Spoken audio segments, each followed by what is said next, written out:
Welcome back, welcome back, welcome back.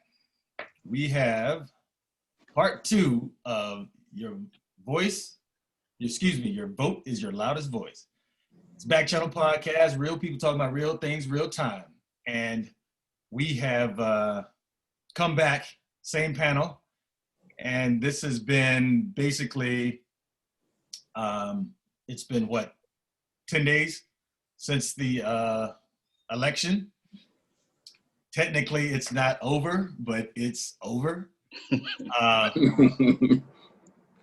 But again, we have a great panel. We have Malik Vann, we have Patrick Collison, and of course, we have Georgia Senator of District 43, Senator Tanya P. Anderson. Thank y'all for coming back and joining me. I know you guys are busy. Appreciate it. Thank you for having us. No problem. Thank you. So we gonna get right down to this. And before I let y'all go, I'm gonna keep it 100. Malik and Patrick will notice. I didn't think the incumbent would lose. I said that. Now that wasn't necessarily wishful thinking.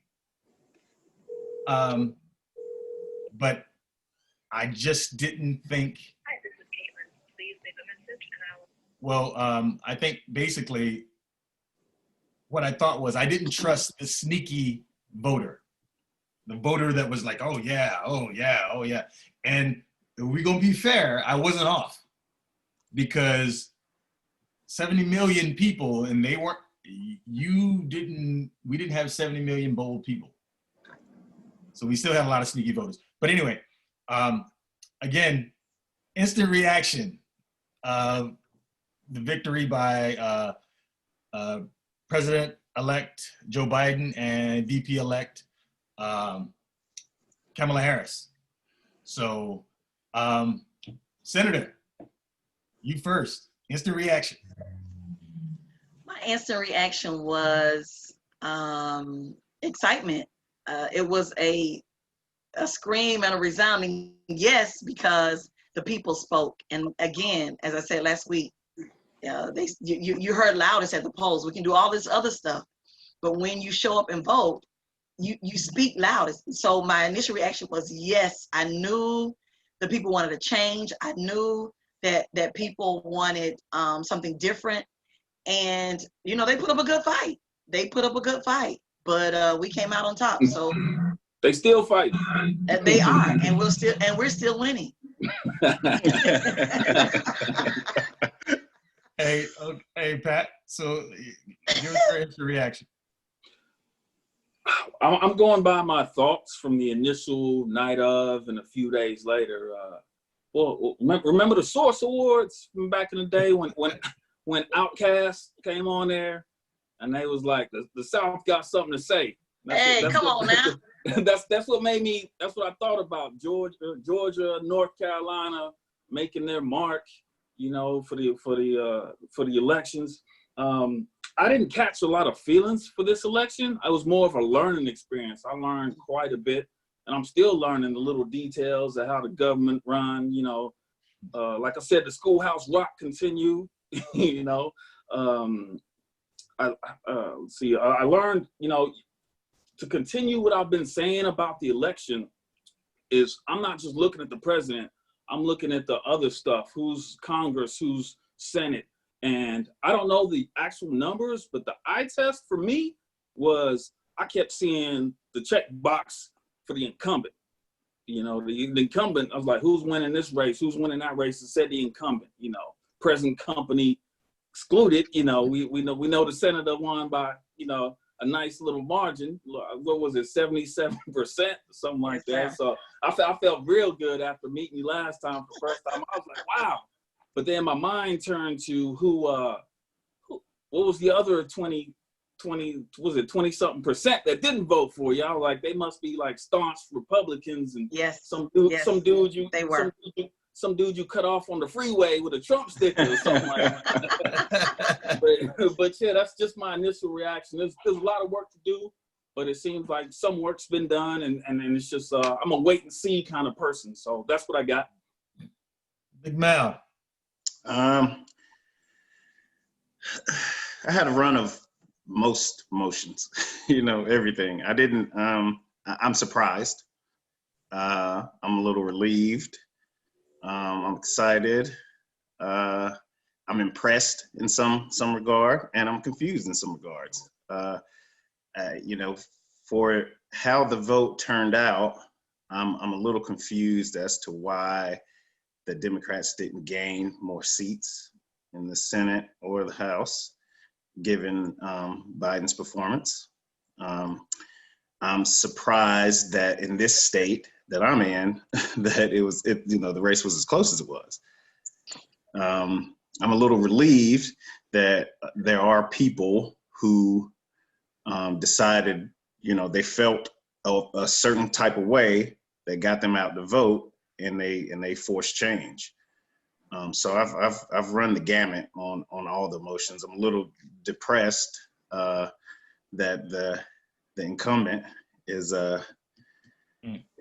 cheating our democracy like like some kind of school SGA, runoff, high school SGA runoff, student government type runoff, where he thinks these votes are going to. I mean, I was doing some stat numbers the other day, and any recount they've had, I don't think has ever encroached the thousands. It's only been like a couple of hundred off.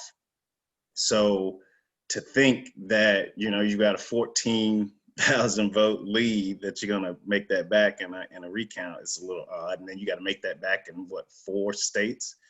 So yeah, there's a lot of emotions here, man. It's like, it's everything right Which now. state are you talking about? I'm talking about North Carolina, but in general, we're talking about Pennsylvania. I mean, he was shooting to get a runoff from Pennsylvania, Georgia, Arizona, Nevada. So it's like, even if they were off in the history of recounts, I don't, and I could be wrong. The most I've seen is somewhere in the 200s, where there was like literally 200 votes difference in the recount. So not enough to make up any significant ground if you actually lost. Yeah, I think Bush Gore in Florida was 537. Okay. Yeah. And Yeah, I'm pretty positive I hadn't seen anything in the thousands. I haven't seen anything that went over, 999 votes. So yeah, I like I told you, like I didn't think that was going to happen. And in fact, I didn't watch any of it. yeah. Let me fill y'all in, because actually Pat knows this because Mims didn't believe it while it was going on. It was going on. We were chatting for 3 days straight, and he wasn't believing it while it was going on. So I mean, they'll tell you. I was sitting back and I was like, and I told him, I mean, for reasons that I will not vocalize here, but I didn't have a lot of faith in a certain demographic. See, I tried that even. I was gonna not watch it, but then I saw some things here and there, and then it made me turn on the TV, and then next thing you know, I'm locked. And it's like, oh Lord, it's up and down. I personally know people who are up 4 o'clock in the morning thinking the vote was gonna be announced then. And I was like, no, we knew this thing was gonna go the long haul. So yeah. I started off not knowing, but then I got hooked. You guys were serving as my CNN and Fox or whatever. Right. I was literally chatting, going back and forth with all them, and I was watching Netflix and Prime. I did not turn on that television. I said, well, I mean, I survived 2016, so no biggie. I woke up and got up to exercise, and then I was like, I just look at the phone. And then I remember looking on the phone, and what I thought was going to show up wasn't showing up. And I was like, hold on, I have to find this. And then I started went on Twitter, and I was reading, and I was, hold on, this is confusing. What? Like, hold on. So then I went to to the BBC, and I clicked on that thing, and then I see what I'm sitting there like, I'm like, hold on.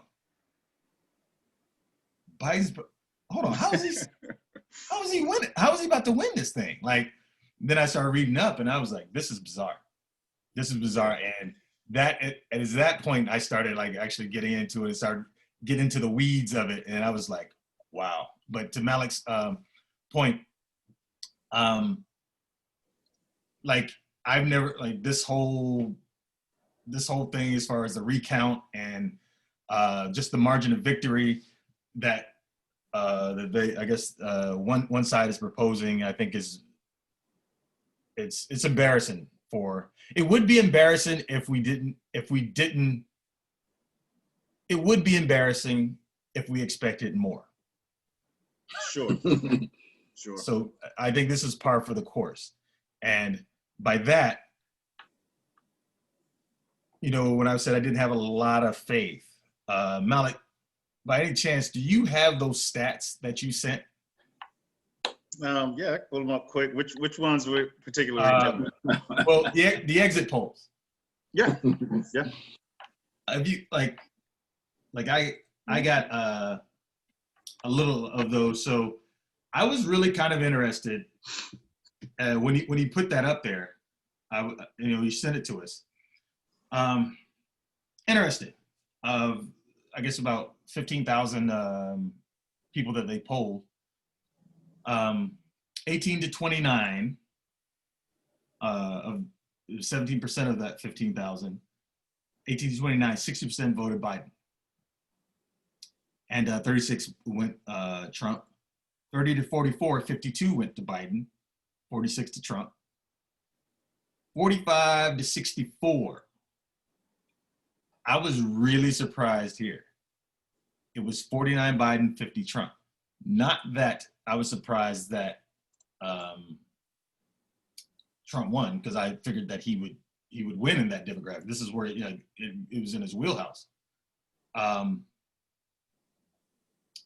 There you go. We started 50, but Biden was right there with it. And then 65 or over. Again, I'm super surprised it's that close. Mm-hmm. And then Then we all noticed that. We saw that stat. Well, go ahead. I'm going to approach this because I've approached this delicately, because I don't want to alienate anyone. But I'll let you draw your own conclusion what it says, college graduate versus no college student. That was the biggest thing for me looking through all the stats. And I was like, I don't know why. I can't explain why, but it is what it is. If anybody else has a reason why, go ahead. Okay, so to add a little bit of maybe confusion in it all, so universities tend to be heavy on the Democratic side of things. They're more liberal. Now what confuses that whole stat is we could understand if we were still talking about the 18 to 25 or whatnot. But the confusing part about that stat is, you said it, man. I mean, he was in there, if not leading, he was about to be in every, kind of in every age group. So that throws kind of a monkey wrench in that all, it's the millennials, it's the universities, it's, that tends to be, so when you work in tech, one of the rules that we hear a lot are Democrats or liberals tend to be the creative, those are the people that create these companies, right? So you got your Google, you got your Apple, those companies end up being created by liberals in most cases. They're the creative people, the great ideas, the big ideas. And over the course of time, depending on when you or the direction of your company, they tend to hire the conservative side for the money side of things, to manage those companies. So it's easy to, as you get older, it's easy to see how you could be swayed from the left to the right. Yeah. When you consider, hey, they're putting, people who created, liberals who created this company are putting Republicans or conservatives in the executive positions. So you could be swayed to consider that move on. And plus, if the company goes, the company is using the conservative person to manage the books, then hey, maybe there's something you want to know about what's going on there. Right. So that, but again, and that's the one clear thing about this whole election was you were either fed up or you were with it. Like that, I don't know that there's much in between. And the beauty of this election is it was democracy at work. It's like we got to see democracy work for real. It's like you got out, people who were fed up, people who hadn't voted before. I was surprised to hear LeBron's mom had never voted, which is crazy. I would. Shaq never voted. Who's that? Shaq, Shaquille O'Neal. Had never voted? How did I talk about this in the sports group? I didn't know that. He endorsed two of my friends who ran in Georgia, and commercials, ads, and I guess at the end of the day, he was like, how can I promote this and not be a voter? So this was his first time as well. Wow. Wow. And I think, I don't know that there is an excuse or a reason, but because there's absentee voting. So even if you're not in your home state or your hometown or your home area, where you live now, you can vote. And if you move, change your address and vote there. I think it became real to a lot of people through this pandemic. Again, pandemic didn't bring out everything bad. It brought out some good, because the ballot came to your house and you were easily able to vote. You were able to vote easily. Sure. So I think people, the pressure and the depression of and confinement around the virus, it just put people in a place of saying, you could have done something, you didn't. Now I'm paying attention because it's affected me in ways more than I could ever imagine or think. And so now what can I do about it? And I think that's why a lot of people responded the way that they did, and we saw the Atlanta Dream team, basketball team, WNBA team come out with, hey, vote Warnock, our owner's opponent, vote for him, because she is against Black Lives Matter. So this thing started hurting people in so many ways and in different areas, affecting them, until they had to speak up and say, enough is enough. No more, I'm not ignoring you. I am not ignoring the situation. I am responding, because this is what and how I'm going to make the difference. So a lot of athletes, a lot of people who have not voted before were voting. And then a lot of movie stars came out, with craziness, but, they in the outhouse. So, they need to find their way back if they can. But right now. Yeah, then like rappers. Yeah, rappers. I was like, I thought the whole rapper, thing was really, really funny to me. I wasn't the least bit upset, because I was like, yeah, who really look at the rappers? like, you know what I'm saying? Like, I won't trust you to tell me where to eat in your city. Why am I going to tell you, my vote? So that's why it was funny to me, but I understand how, for some non-critical thinking individuals, how reckless and how dangerous that could have been, depending on your purview. So sorry, go ahead, Senator. No, you're right. I think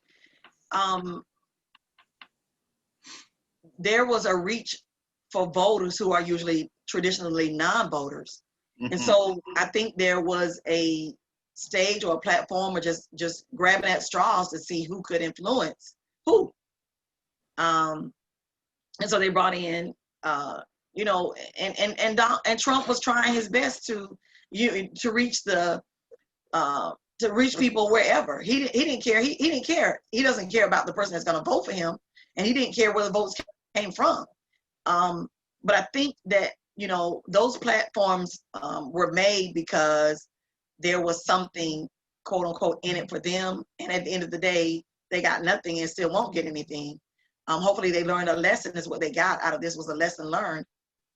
But I just think that they were just grabbing at folks who could see if Killer Mike is talking to the community here and T.I. is talking to the community over here, then what about the people that they're not reaching? Let's try. So it was just grabbing at straws, I feel, at the end of the day. And so a lot of people that didn't vote did. And then there was still, in our county of 700,000 plus people, still 240,000 did not vote. So what happened to those? So nobody could reach them for whatever reason. So we just still have work to do, especially with, you know, where we're going, where we are, and how this is going to impact us in 2021. One more thing with the stats, and then we'll go on. There's no way on earth I was going to leave this out. And put it back up, Malik. All right. Which stat are we looking at? Or you want me to just scroll let's through? try stab in the dark. Let's try racial or ethnic heritage. Hey, but before we hit, while he's going there, the thing that got me was the 4,000 votes plus in Oklahoma that Kanye West received. I turned a side eye and I was like, who voted for Kanye West? And I think Vermont. So here's something that I was gonna wait and talk about later too, but a couple of things. So the election has become, clearly it's become a popularity contest. It's like you don't have to really know policy or even pay attention to what's going on to be voted in as a president. We had for 4 years a reality TV show host as a president. Mm-hmm. And those create drama. Usually there's drama around those. Oh, well, just a side note. I've got business partners that don't live in this country. I have coworkers and associates that don't live in this country, and this has been a reality show for them. U.S. has been a reality show for them for the past 4 years. It's just been crazy, and it's gotten to the point where it spilled over to where their concern was such that they had a lot hinged on this election as well as we did.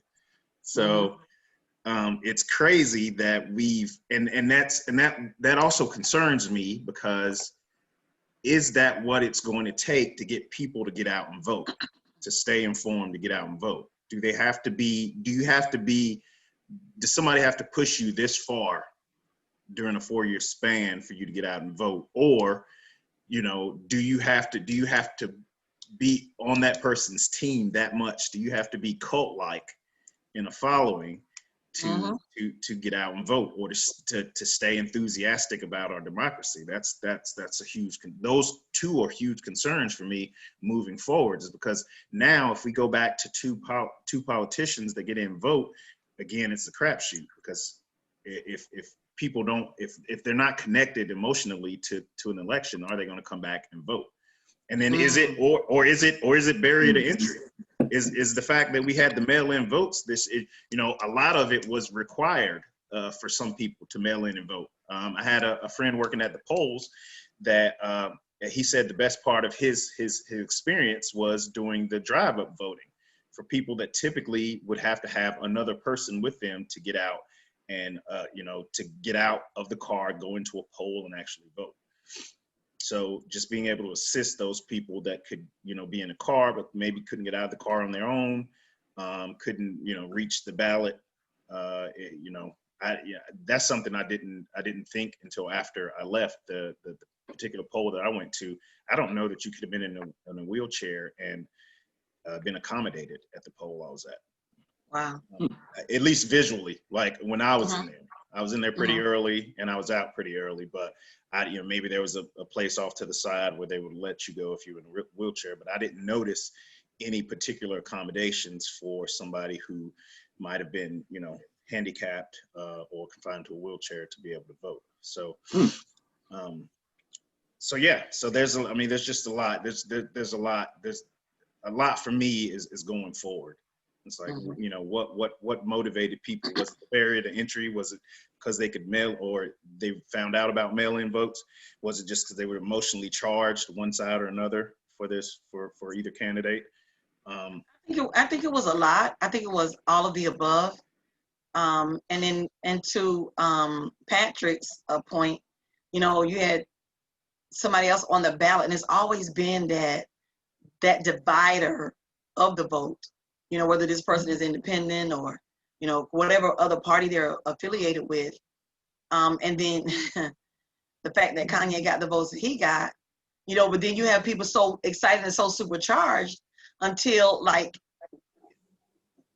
on a call with one of the nonprofits to say, hey, yeah, Black people are out there voting in record numbers, but don't get so excited that you write on the ballot, because you have folks you can say, hey, circling in Kamala's name, you go girl, you got this, Kamala. You can't write on a ballot. So people were super. No. Man, come on now.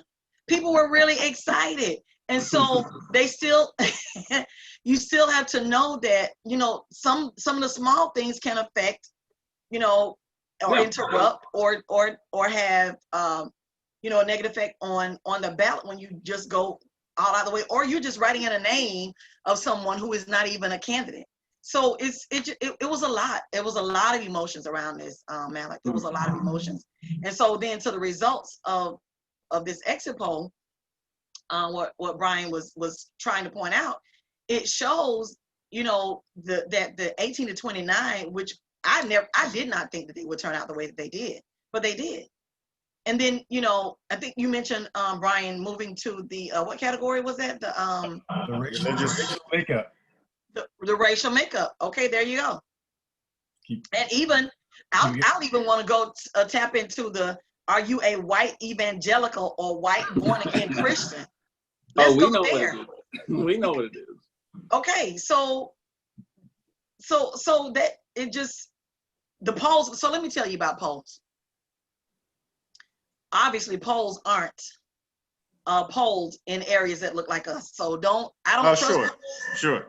Because you don't ask me. You've never asked me. So stop lying in these polls. Because what happened is, the team red was disappointed because team blue won, but they had faulty polls floating out around there saying, oh, well, he has this. I don't have to go. Or, he's a shoe in. I don't have to worry about it. Well, you asked the wrong people, bruh. I understand, yeah, because I even got a second. So this one we're looking at is New York Times poll, and then I pulled up a CNN poll. Yeah, and those were the two that seemed easiest to navigate. Yeah, this is the one that I'm. The CNN. Or the New York.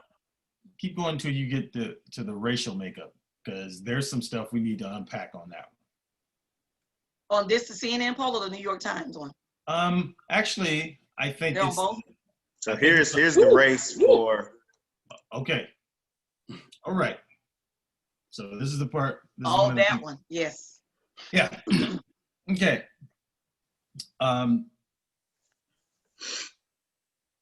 When you guys, I'll start with you, Senator. When you look at this poll, and what stands out to you? How do you interpret this? Woo. So I interpret this as the Black vote is the largest block of voting, largest block of voters. That was at 87%. Mm-hmm. Number one. Black men and Black women, and is the largest voting block. And then there you have Latino, a population voting Biden was at 65%. Mhm. And then Asian. So people of color, we can say, are voting for democracy. People who are opposite, who are not of color, non-color, people of color, are voting conservative. And the issue is they gain more in that category. They gain more voting with that party than we could possibly ever gain or imagine. Mhm. They gain more in that arena. So they know what they're going after. They know what the outcomes, and they know what the benefits of voting that in that category. We see this as an opportunity to be heard, an opportunity for equality. We see it as an opportunity for our fair share or fair shake. So we vote in that way because, and we're the largest voting bloc because of, again, that's an opportunity for us. And so I'll leave it at that until we get to another category. I can, to me, what I see here is there's questions that can arise from this, right? It's like when you look at the sheer number of the percentage of people who are voting. Yes. It in some degree it makes me wonder, because I've had my doubts about whether or not the incumbent was racist or not. I've had several of these discussions, but I feel like he toed a line. And when you consider the amount of people that maybe were unaffected by that, by his actions in regards to certain sensitive topics, I almost wonder if it was plotted, with these games that were played in order to build this cult-like following that he had. And because, hey, because there's nothing, if he would have gotten 87% of the white vote, there's very little we could do else. We're talking about what? That's 26, 30, 34% of the vote here that to make up that ground. Mm-hmm. So if he would have gotten the majority, and I just feel like that was what, could that have been his whole deal, was appeal to the biggest, the overwhelming majority of the voting population in order to get where he needed to be. Mm-hmm. I mean, because the people that did cross that line crossed it hard. I mean, boat parades and truck parades and flags, and I mean, it was very cultish to me. It had all the signs of a cult following.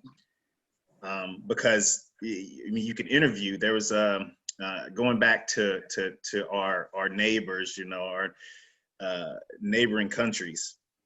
They would do these interviews at these rallies and at Democratic rallies, all the same. They do them everywhere. But when you hear information, when you see them talk to these supporters on either side, it didn't make either side look real strong, for one.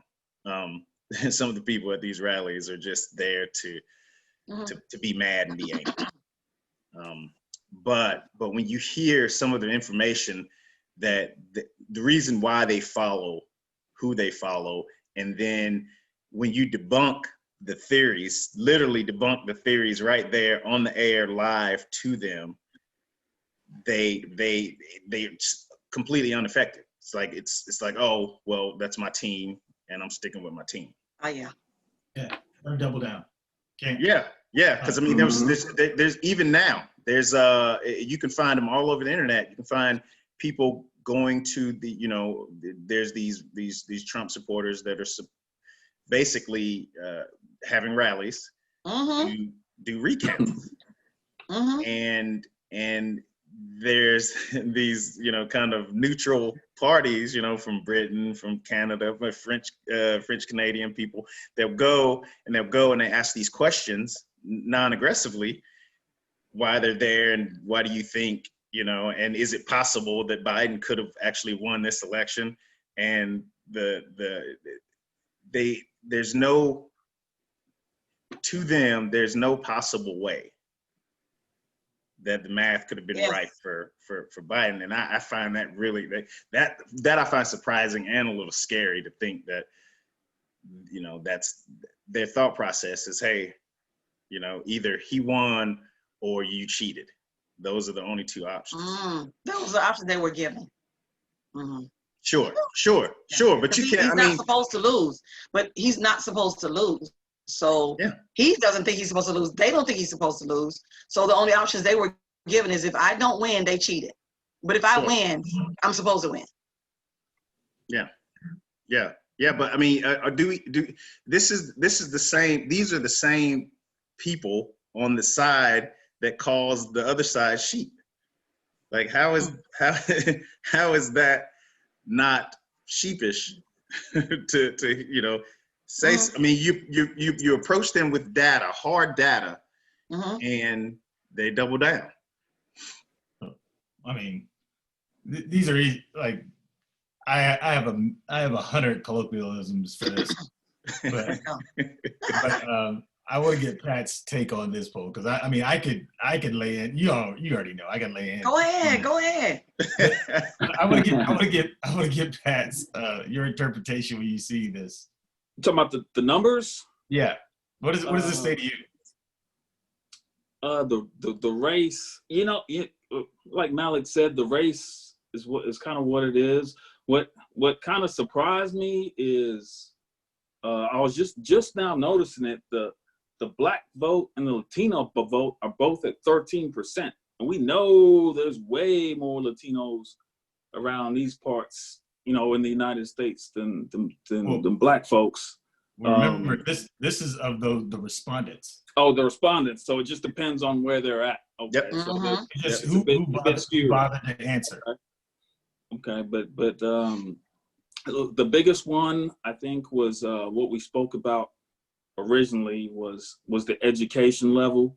The religion, I can't remember what there was one specifically for the evangelical Christians, and it was some, I think it was the biggest number out of all the numbers out there. And I was like, okay, they're voting as a block. Yeah, the evangelicals, born again Christians, 76%.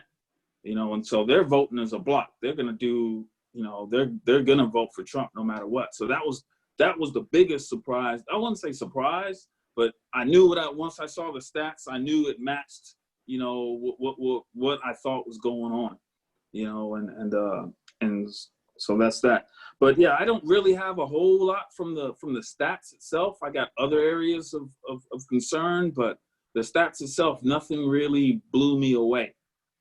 But yeah, I mean, this is a clear sign that the sheer fact that this is how we won is a sign that these groups have to stay informed. Yes. They got to stay informed. They got to stay active. Connected. Yes. Yes. So charged. Sorry. So what we're trying to say is, and I'm trying to get everybody's take on this. What we're trying to say is if the black vote wasn't what it was, Trump ain't winning. Excuse me, Biden ain't winning. Correct. Well, yeah. So let me see if we can find. That's what it looks like to me. Pretty much. Yeah, I just want to see a different poll from a different, let me see if I can just do a search on. It was Well, yeah, like, see, there you go. That one right there. Scroll that up. What, the this one? racial words, racial or ethnic Yep. heritage. Yes. Yes. Yeah, And so this is basically mirrored numbers. okay. So Now, yeah. yeah. So, where I was going with this was, and you'll look at that. You guys actually got to where I was thinking when I sat down and I thought about this. When you hear about, and you've heard, everyone's heard this. Man, minorities should stick together. Mm, Minorities should stick together in a sense where, because we're all in a place of, generally speaking, we're all working from a place of disadvantage mhm. in a way, as it pertains to representation and whatnot. And then I look at this and I sit up there, and a couple of things goes, 87% of African Americans voted for Biden, but then we always have the narrative that Black people don't stick together. There's no unity, Mm, right? yes. So, that right there tells me, okay, that's not, well, number one, that's a misnomer. Mm-hmm. We just choose when we don't do it often enough. Right. Yeah. And Yep. so, and make no mistake about it, I'm not saying, oh, all minorities, we need to stick together against white people. That is 100% not what I am saying. What I am saying is what we've said before, and definitely when we've chatted, that you have to, like, we can all accomplish our goals together, because the funny thing is we all kind of want the same thing. Mm-hmm. We all really do want the same thing. And that is, we want that life, liberty, and the pursuit of happiness. Mm-hmm. We want our children to be able to go to college if they want to, and eke out a decent living, or be anything that they want to be. We all want those things. And at a minimum, we want to be on a level playing field. Yes. Equal. Mm-hmm. Mm-hmm. But in order to do that, we're going to have to accomplish our goals together.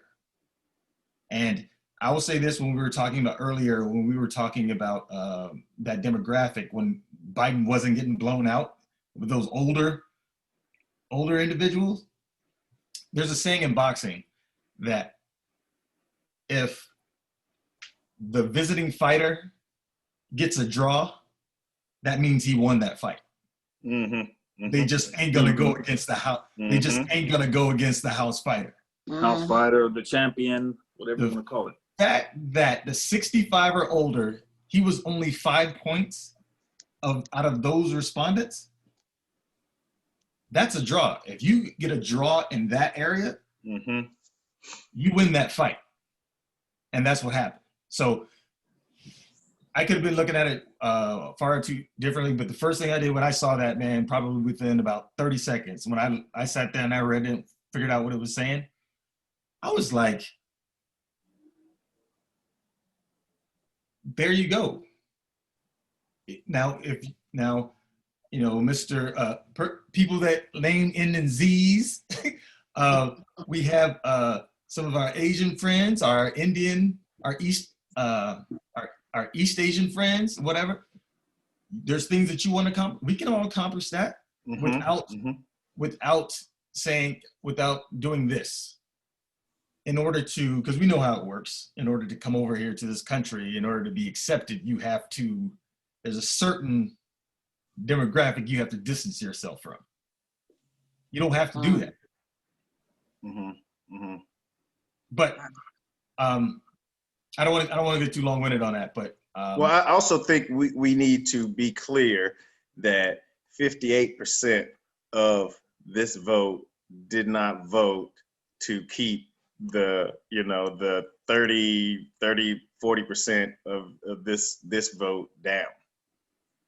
So there are people that voted here for reasons other than it's some in the case of just not thinking Biden was equipped. Which is really interesting because I've heard that, which is really interesting take, because I sat up there and said, if the worst thing that you got on this candidate is the fact that he may nod off, that is giving you pause. You're not being genuine. No. Sure, but I mean, there's some other things. I mean, he did call. He referenced Trump as George Bush in one. You don't want 4 more years of George. So there's some suspect. Yeah. Oh, things yeah. Okay. Fair enough. In cognitive decline, that, and then of course there's some stuff in Biden's past, on politics. But you got to give people a chance to grow, learn, and grow. So, but let's be fair though. Here's what you don't hear. You don't hear people talking about we love Biden as much as they're here talking about get him out. Oh yes, yeah, yes, yeah, 100%. And we talk 100%. about this. And this is the next thing I was going to get to, the MVP of the Biden win, and I'll start it off. The MVP of Biden's win. I don't know where you're going with this too. We know who it is. No. It's not a who, it's a they. The team that got him to shut up. Addition by subtraction. While Trump was running his mouth, doing all this stuff, people were talking about, where's Biden? He ain't saying nothing.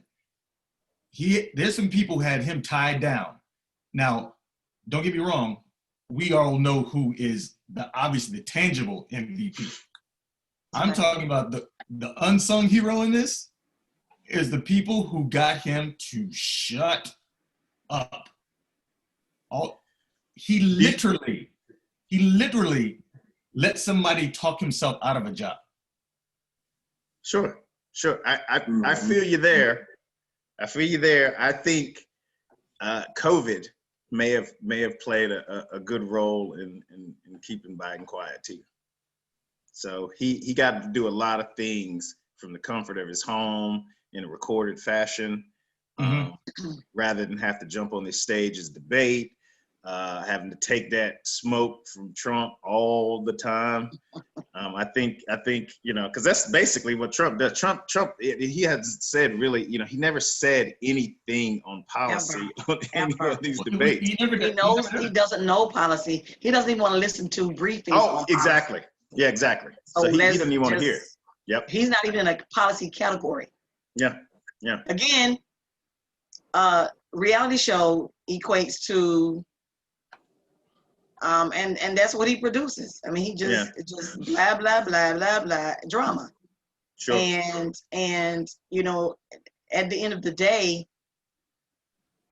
he has no policy background.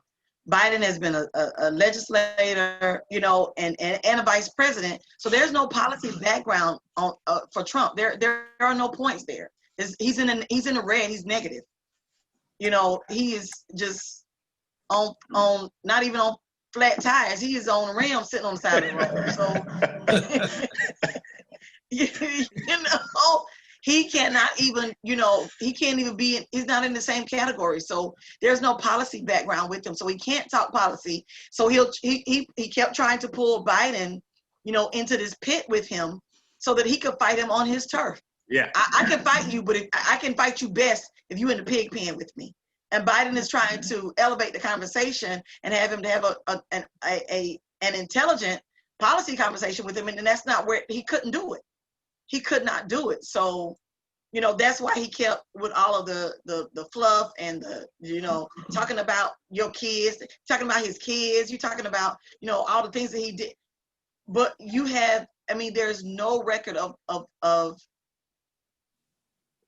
progress, no record of positivity, nothing there he has no base. He has no base.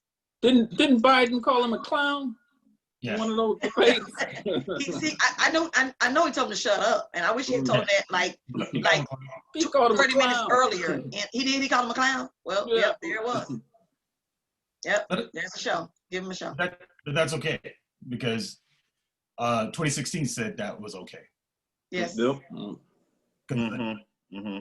Mm-hmm. I told a colleague that by this unconventional candidate that that you say that you voted for, everything's on the table. Everything's on the table now. So which kind of leads me to this. Not kind of, but it leads me directly to this.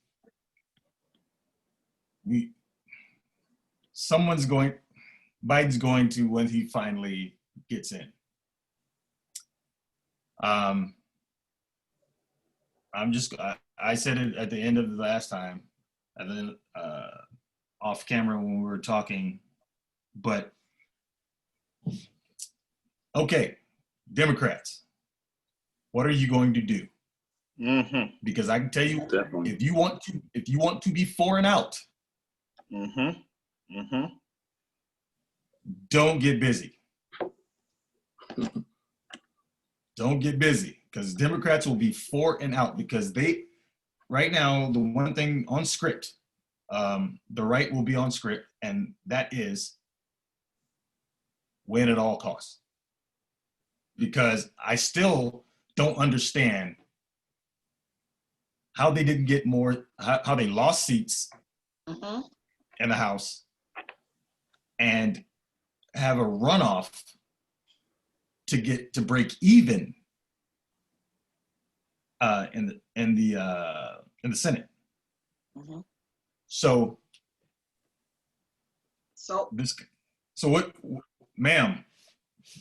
What, Blue? What you gonna do? So let me say this. And Malik mentioned it earlier. You just brought out that point again. So they lost, and I'll say in Georgia we had our eye on a lot of seats, and so I'll say 12, just to general number. And it was 12 to 14 to 16.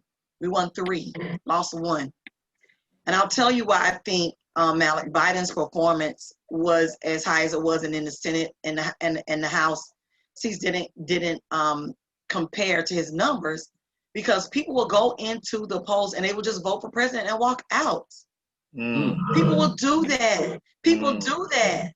They don't understand you. And I said this on the last show. Vote all the way. Vote down the line every time. Vote in every election, but vote down the line every time, because people will walk in, vote for president, and walk out. That's all they came to. I just came to vote for the president.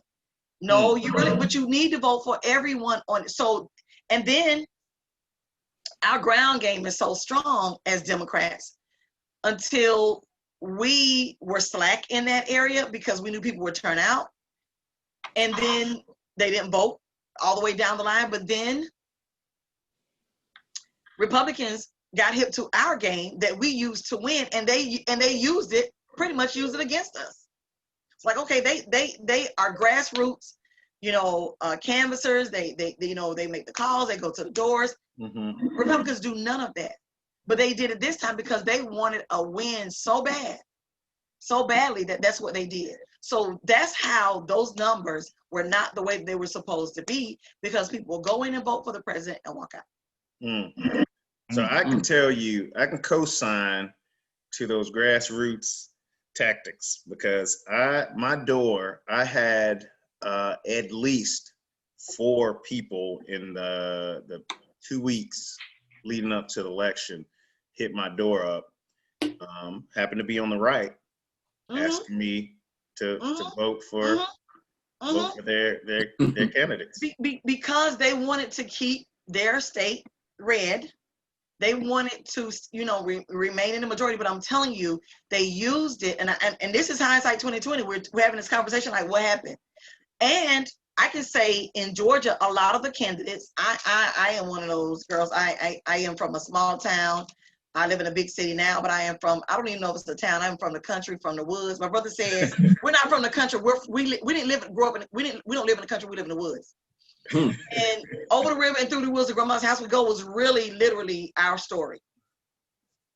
But I will say this, I am a working girl, I am a worker, so I will earn it. I didn't have much of an opposition this time, but I did those same things that I do. Had that been a threat to me, I did the same things that I always do. Never had a doubt in my mind. However, I wasn't going to take it for granted. I will always earn the vote. And so what I feel like people did was they sat back and allowed for ads and endorsements to do a lot of work for them and not go out and say, hey, my name is on the ballot, vote for me.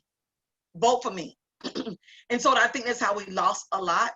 I think that's how we missed a lot of seats, besides the fact that people just voted for president and walked out.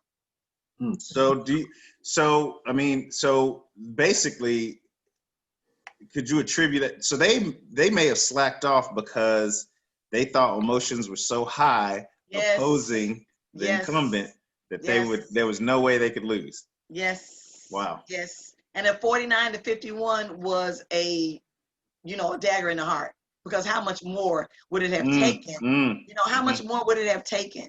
Give it all you got. As a candidate, I tell people, when you're running, run. And this came to me from someone that I didn't run against, but just someone who was in the arena, says either, and it came from one of our patriarchs of the Black community and the civil rights movement: run unopposed or run scared. You run unopposed or you run scared, because what happens at the end of the day, when you get comfortable and people see that you're it's like, well, what happened? Well, you could have made some more phone calls. You could have knocked on some more doors. You could have, and this is the thing. We're not asking you to make contact with the voter.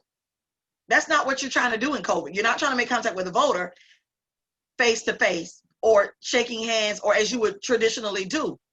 We're just saying, if UPS and FedEx and Amazon can ring your doorbell and leave a package at your door, certainly you can ring the doorbell and leave a leaflet in the door, or a door knocker on their door, a door hanger rather on their door. Do the work. Do the work. And a lot of times, again, people say, oh, it's supercharged, it's so excited, they're watching commercials, they're watching the news, everybody's gonna go out. And people did, but they missed your name because they went and voted for president and came right back out. So it is incumbent upon the incumbent and the candidate to make people know who you are. You're an individual. You're not, this is not a, it can be a coordinated effort, but your name is still alone in the category separate from the person, that's running for judge, or separate from the person that's running for president. Your name is not right under Joe Biden's. I promise you it's not. It is in another category, probably on another page, probably 2 or 3 pages over, but you need to know that people need to know who you are. Yeah. Well, and it was just a lot of relaxed and lackadaisical kind of campaigning and going to sleep at the wheel. And the Republicans said, oh yeah, they're driving 25 miles per hour. Let's just go on and pump up the volume on the radio and press the gas past them, and hit 55, 60 and just win this. Try to win it anyway. They still couldn't, because we had more drivers on the road than they did, so to speak. So yeah, we lasted. The race is not given. We lasted to the end. Right. Well, it's a little depressing to know that, you got officials that, if not get out to get the vote, wouldn't get out to hear their people. Like, hear what kind of job you're doing. Get in touch with your base. Like, hear the public. You're supposed to be working for the public. Like, get out and find out, if not to make sure they know who you were and to vote you back in or vote you in. Yeah, that's right. Yeah, and I think that's a problem that we've gotten into now because sheer population, right? Back in the day, when the administration was put together, the government was put together, we were a lot less people. There's a lot less people to please. And there were no privileges for people that look like us. We were not at the table. We were not Mm-hmm. at the table. You know, we Yeah. you know, we were not. Yeah. You know, even now when laws are being created, you're not supposed to be in the room. You know, and if you look at a lot of city charters and county charters, just to kind of see how they operate, it is based on what it looked like then, and not what the future would look like, but what it looked like then. And I tell, you know, all of my cities and my counties is, hey, look at your charter, look at all the contracts that you have, because you may need to amend some of this, and you know, you may need to make some additions and revisions that's necessary for right now. So yeah, a lot of what's played out was never of the intention that we would ever get the right to vote, that we would ever be business owners, that we would ever, you know, live this long or be free from physical slavery. So a lot of it was not based on, you know, the future. It was based on the here and now and what can I gain and how can I, which is why, I'm gonna move the needle just a little, cousin, which is why there is a pushback or a push to have a recount. And I'll say this because we've received letters on the state level and emails that they may be form letters and emails, but they say, you know, I want my voice heard. Oh, now you want your voice heard. But the people that have already spoken obviously don't have a voice. I'm sorry. Excuse you. Please back up a bit. So I want my voice heard. I want you as a state elected official to demand a recount. Okay, we can demand a recount, but you will re-lose. and then the last part of the message was, we are not governed, we govern. How much privilege is that? We are not governed, we govern. So you're saying that you can't be governed by a Democrat or a black woman, because I don't see what the problem is with you having a white man president, but you know, but you're saying you can't be governed, that you're supposed to govern. So that's privilege. That's white privilege at its finest. It is what it is. And so, I mean, you have to call it what it is. And so when you feel that your voice wasn't heard because you didn't win, and and you need a recount because you didn't win, and you're not governed, but you govern because there's some privilege that you feel like you should have, that is a whole problem. That is a whole problem. Which is interesting because I saw something that was out there on the internet, because this is on the internet, it got to be true, because there's no lies on the internet. Definitely. But I'm going to ask you if this is true. 2018, did the Secretary of Elections who was running for governor, did he or did he not, after he basically assumed his position, sign a law that said that basically they would not do hand recounts or something like that, right? Absolutely, sir. So I am so glad you made that point, because I have been arguing that point to people, to say you pushed, shoved down our throat, ramsacked as much as you could to force these machines on us. We pushed back because we said, oh, the machines may not be, and the other issue was that the contract for these machines is your friend, someone you know. So they got our money. They gave us some machines, some mess, and now the machine can't be accurate. So we need a hand count. Really? And who is the person pushing for that? Who is saying? The persons pushing for the recount or the hand count are the persons who lost in or didn't exceed or excel to a win, but find themselves now in a runoff and have less numbers. Loeffler has less numbers than Warnock, and Perdue didn't get enough numbers to beat Ossoff. So there is so much privilege around. I can't lose. This can't be right. These numbers must be wrong, but they can't be wrong because these are the machines that you wanted. You wanted these machines. Yeah, Can I get in since we Yeah. here? I've been waiting. I've been waiting for somebody to pass me the baton for a Waiting on little your while. time, Patrick. Your time to shine. Yeah, I've been waiting. I've been It's waiting my for this. time to shine. Come on, Patrick. Now, if y'all do recall from the last one, I was like, yeah, there's voter suppression. Y'all were like, no, there wasn't. But that's how. What? No. No, I think that was No, that was you. Saying there's no voter suppression. You know You. what I'm saying? Bruh, you know I called it out. Bruh, you know I called it out. Hold on. Time out. yeah. Malik, Yeah. did you just hear I that? don't know. Malik gonna have to go to the tapes, but he don't have them handy. You don't have to go to the tapes. It's 3 witnesses here, bruh.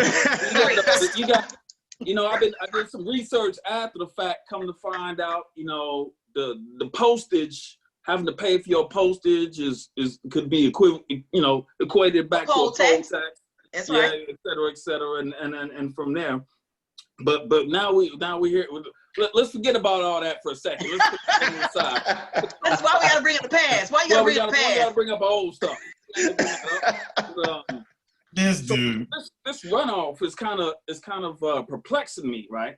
So I was looking at it, I think the election night I was like, why is Georgia? Trump seemed like he had a big lead, and then there was a comeback, and then they were like, well, what they say? Fulton County is normally late to get their votes in, What is black people? You know all And- that. Hey, let me finish. And Okay, then- I'll tell you why. I'm like, Fulton County, wait, okay, I used to watch baseball back in the day. Braves. Atlanta Fulton County Stadium. And then I Yeah. was like, oh, that's the Atlanta area. And as you said, those people that we're on CPT were a little bit late with the vote. So, there was a little comeback. And then, of course, the absentee ballots. But my question is, once we got to the I'm like, why is that a spot with the runoff? So I started doing my research, right when they said it was, and I was like, why are, both seats, what I looked at who was, who they were voting for, it was both Republicans and Democrats. So I thought there's normally a primary ahead of time. Mhm. So could you explain that to me, Senator? Sure. What, Sure. So that happened the way that it did because there was never an election for that seat. So that is a seat that Johnny Isakson resigned. He resigned from that seat as a long-sitting Republican senator and U.S. senator in Georgia. And so the appointment came from the governor. The governor appointed Kelly Loeffler, the white female with the long hair who owns the Atlanta Dream Team in the WNBA. She owns that team. And so because, go ahead. I was like, isn't she the one that sold her stocks right She before the pandemic? She is, Yes. and she is, and she's a millionaire. And she funded her own campaign. The first time not the first time, but she funded ads for her, herself, and she can probably fund her own campaign and all this other stuff. But there was an appointment. Because there was an appointment, she had to run for re-election or to run for the seat. There was no re-election, she had to run for the seat. So when the qualifying period came, 21 people got in the race, 21. So there were Democrats and Republicans and 1 or 2 independents who got in the race. Because there's never been an election for the seat.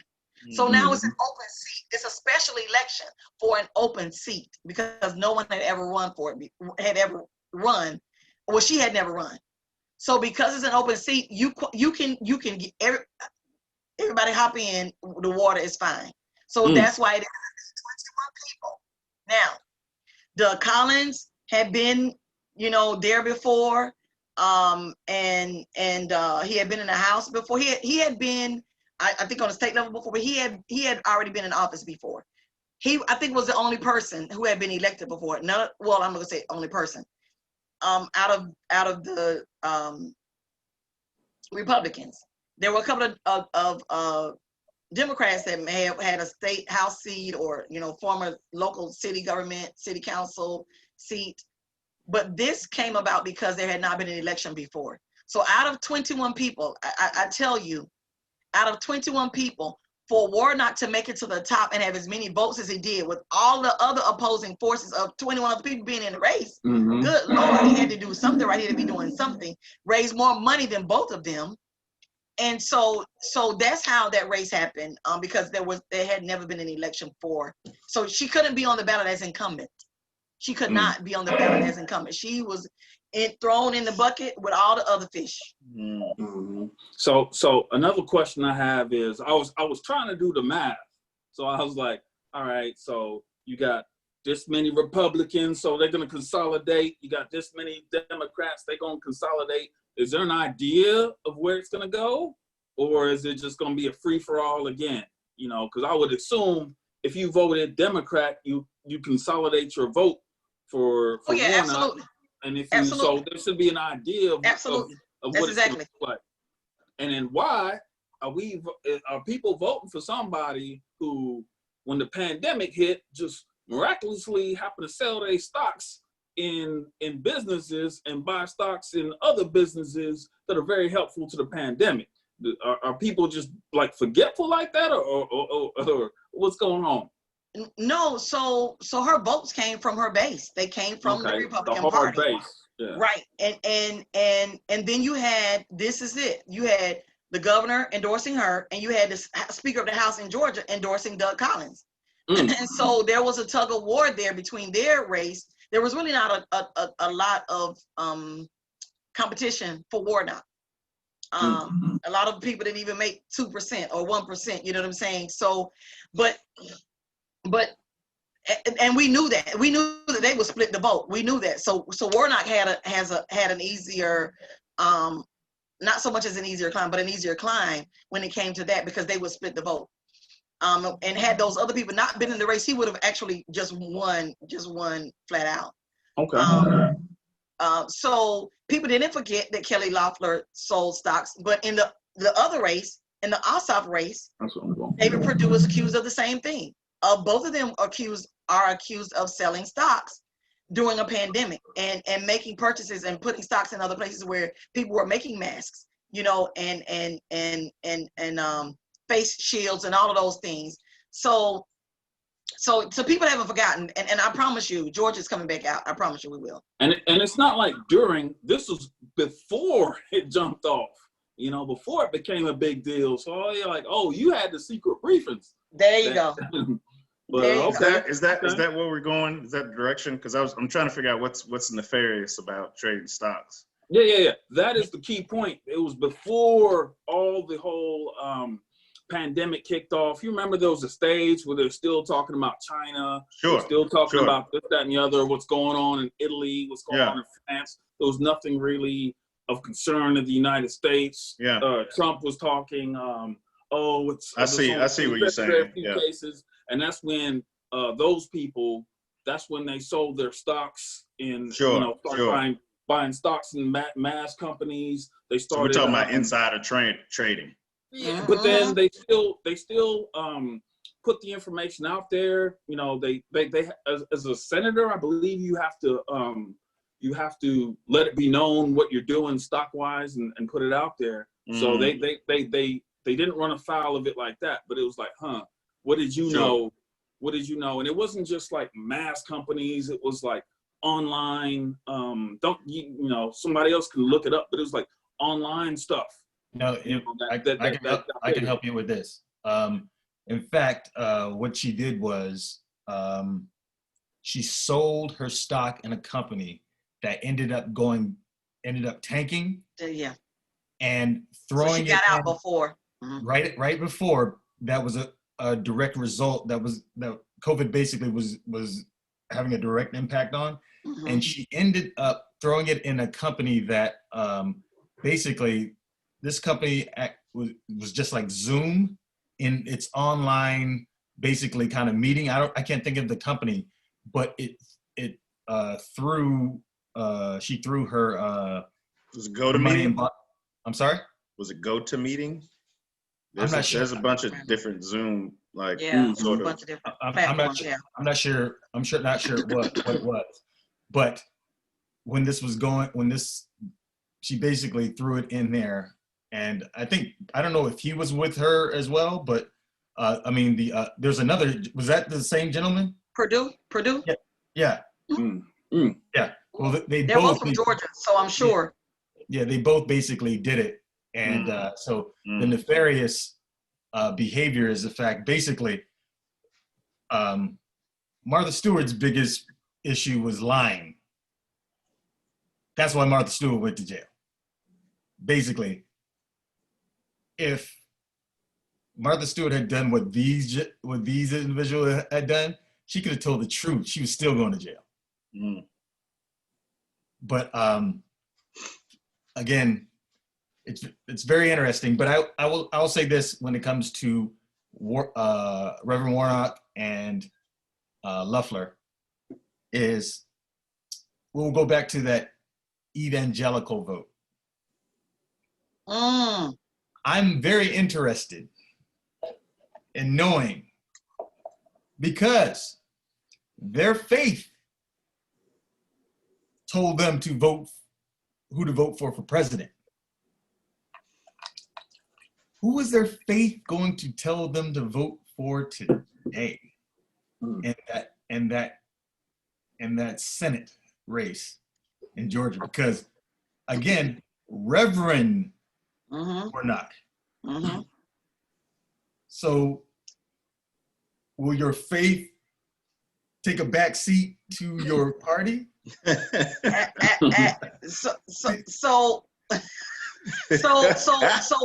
you see the polls? You remember seeing the polls which said white or evangelical? Mm-hmm. So the research shows that, and just the response shows that evangelicals and Republicans are in the same category.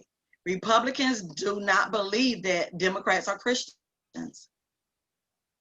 Oh, like I'll say this, and I have no problem saying this whatsoever. We have to quit pretending that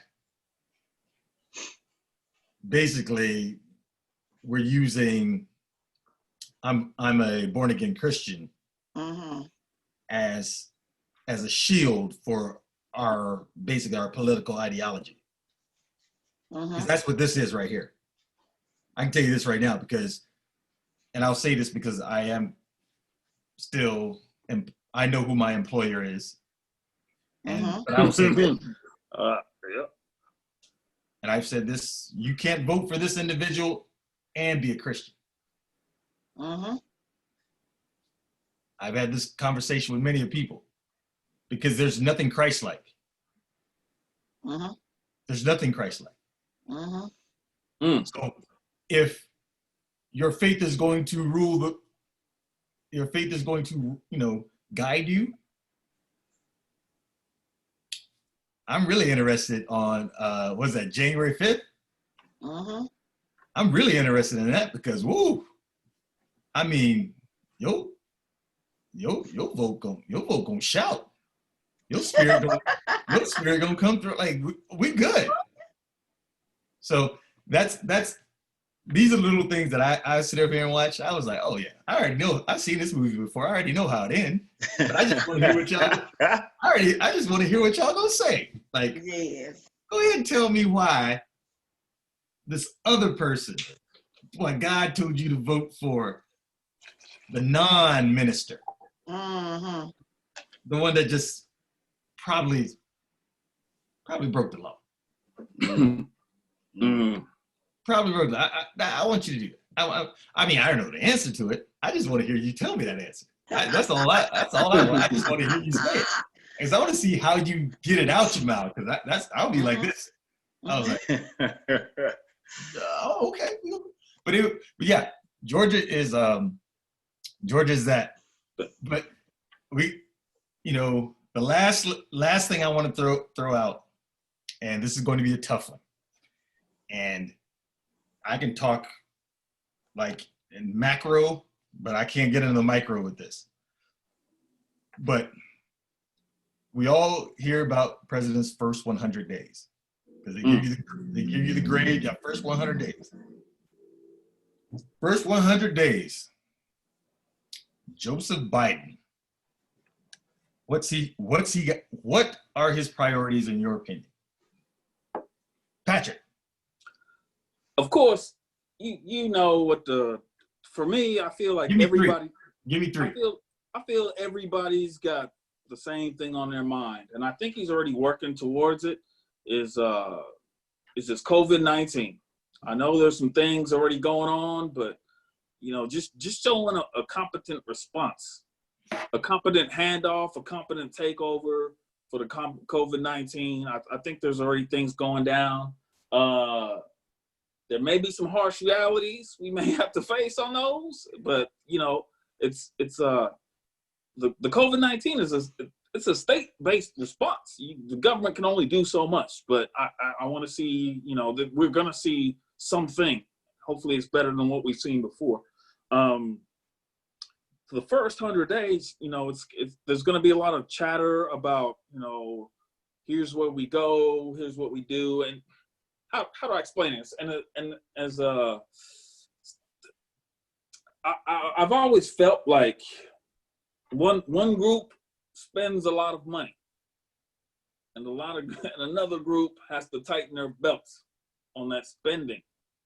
And so we're gonna roll out like I feel like the previous regime has even before the pandemic, I'm like, hey, we're spending a lot of money here, and we may have to pay the price.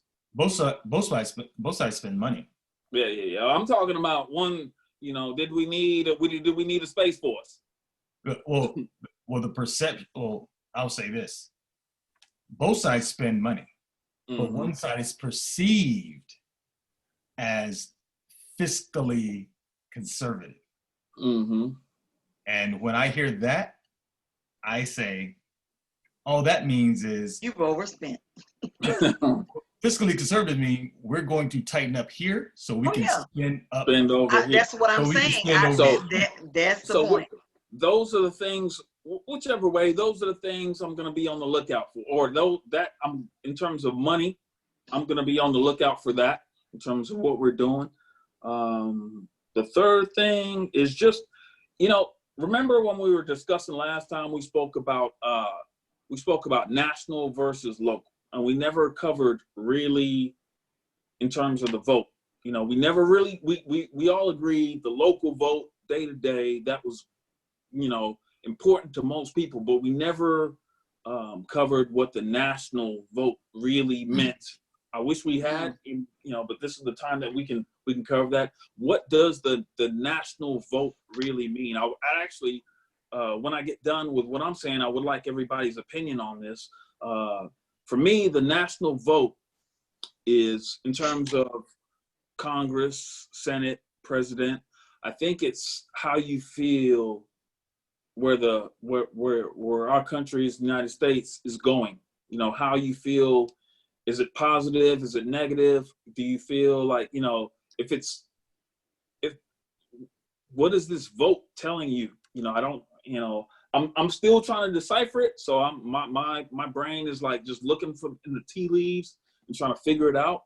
I think it's, let's be real. There was 70 million votes for the Republican Party, 74 or something like that for the Democrats.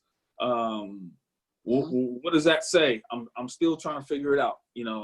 The people that I know that I've seen in the last 4 years who have stepped out and shown their colors in terms of what they believe that they didn't do before, they're still out there, and then there may be more of them,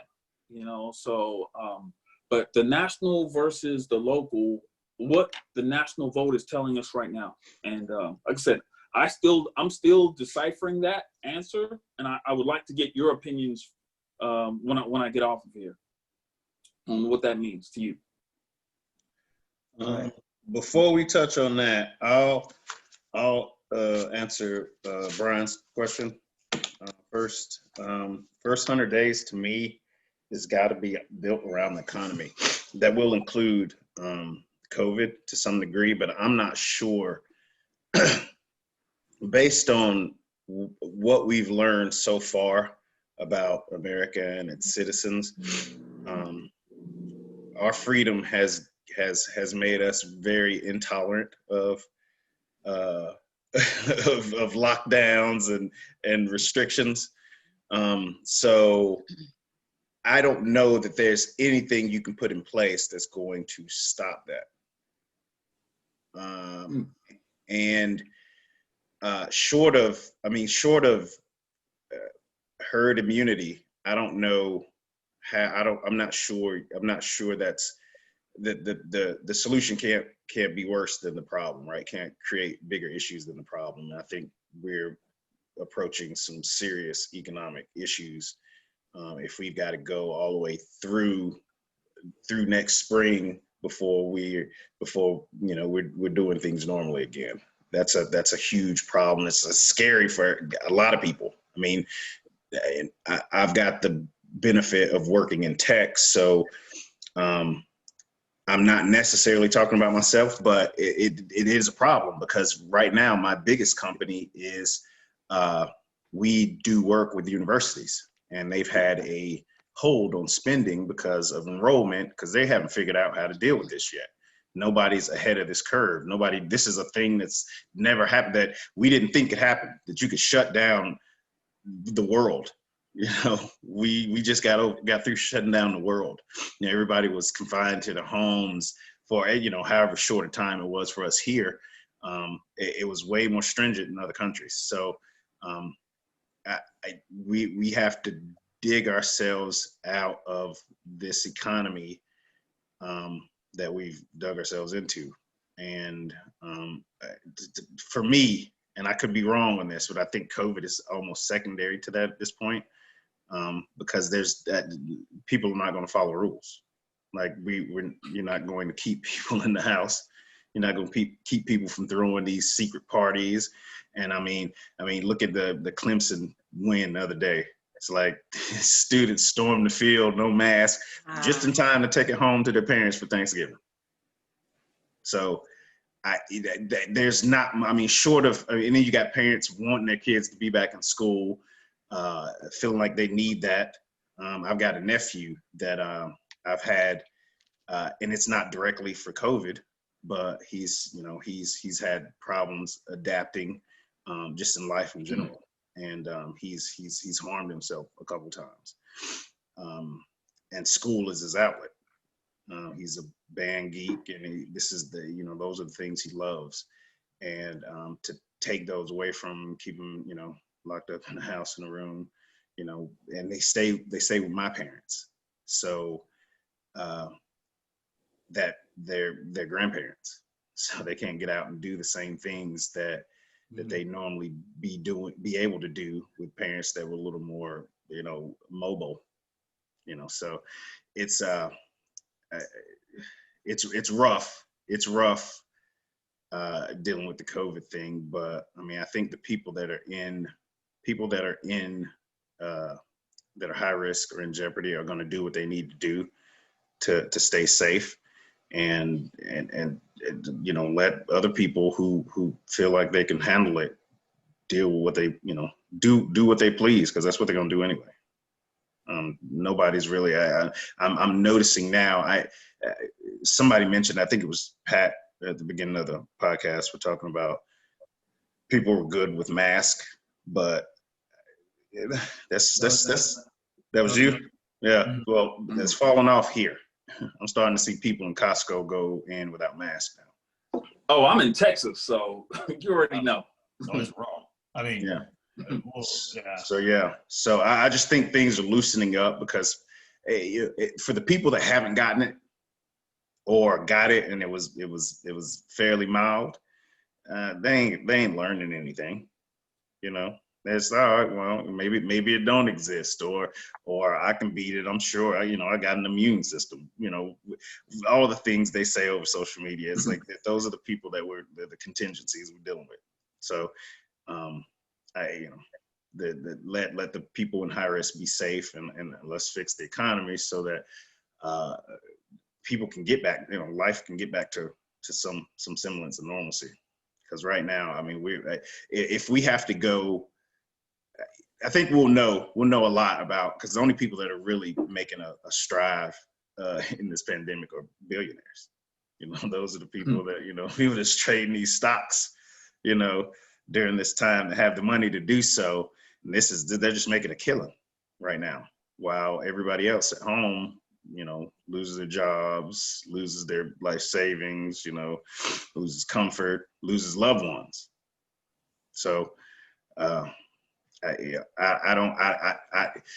throwing a lot of energy at that problem that nobody's going to abide by is what concerns me. It's like, all right, well, let's fix the economy and figure out what this COVID thing really is. Because I mean, right now, if you look at the stats, it's fairly, it's not as lethal. It's slightly more lethal than the flu. So, and we deal with the flu annually. It just doesn't, it doesn't stick around forever. There's a season for it. So, to me, that's the easier win for Biden. I don't think there's a win there, in COVID, especially because the people that are not wearing a mask are not the people that voted for him anyway. So that's why they didn't vote for him, because they don't want to wear a mask. Oh, 100%. So that's what I feel like. That's what you're going up against now. You beat their man. Now, they're not going to follow your rules. He's not that's not their president. So, yeah, I don't. If he wanted, if we're going for progress, I would probably lean more towards the economy rather than, and then you might win some favors with the other side in that regard. So, but yeah, I don't know. I don't have a lot of faith that we can get through this COVID thing the way we've been doing it, and I don't know any other real way to do it other than lock people down. And we already know that's not going to work. People are not going to stay locked up. So. It's perfectly made for the United States. Oh yeah, 100%. 100%. If that was a biological weapon, yeah, they picked the right one. Senator, first 100 days. Woo! So I have to stick with the healthcare, because you can't fix the economy without getting people well. You just cannot have sick people. Sick people can't show up for work, and especially COVID is,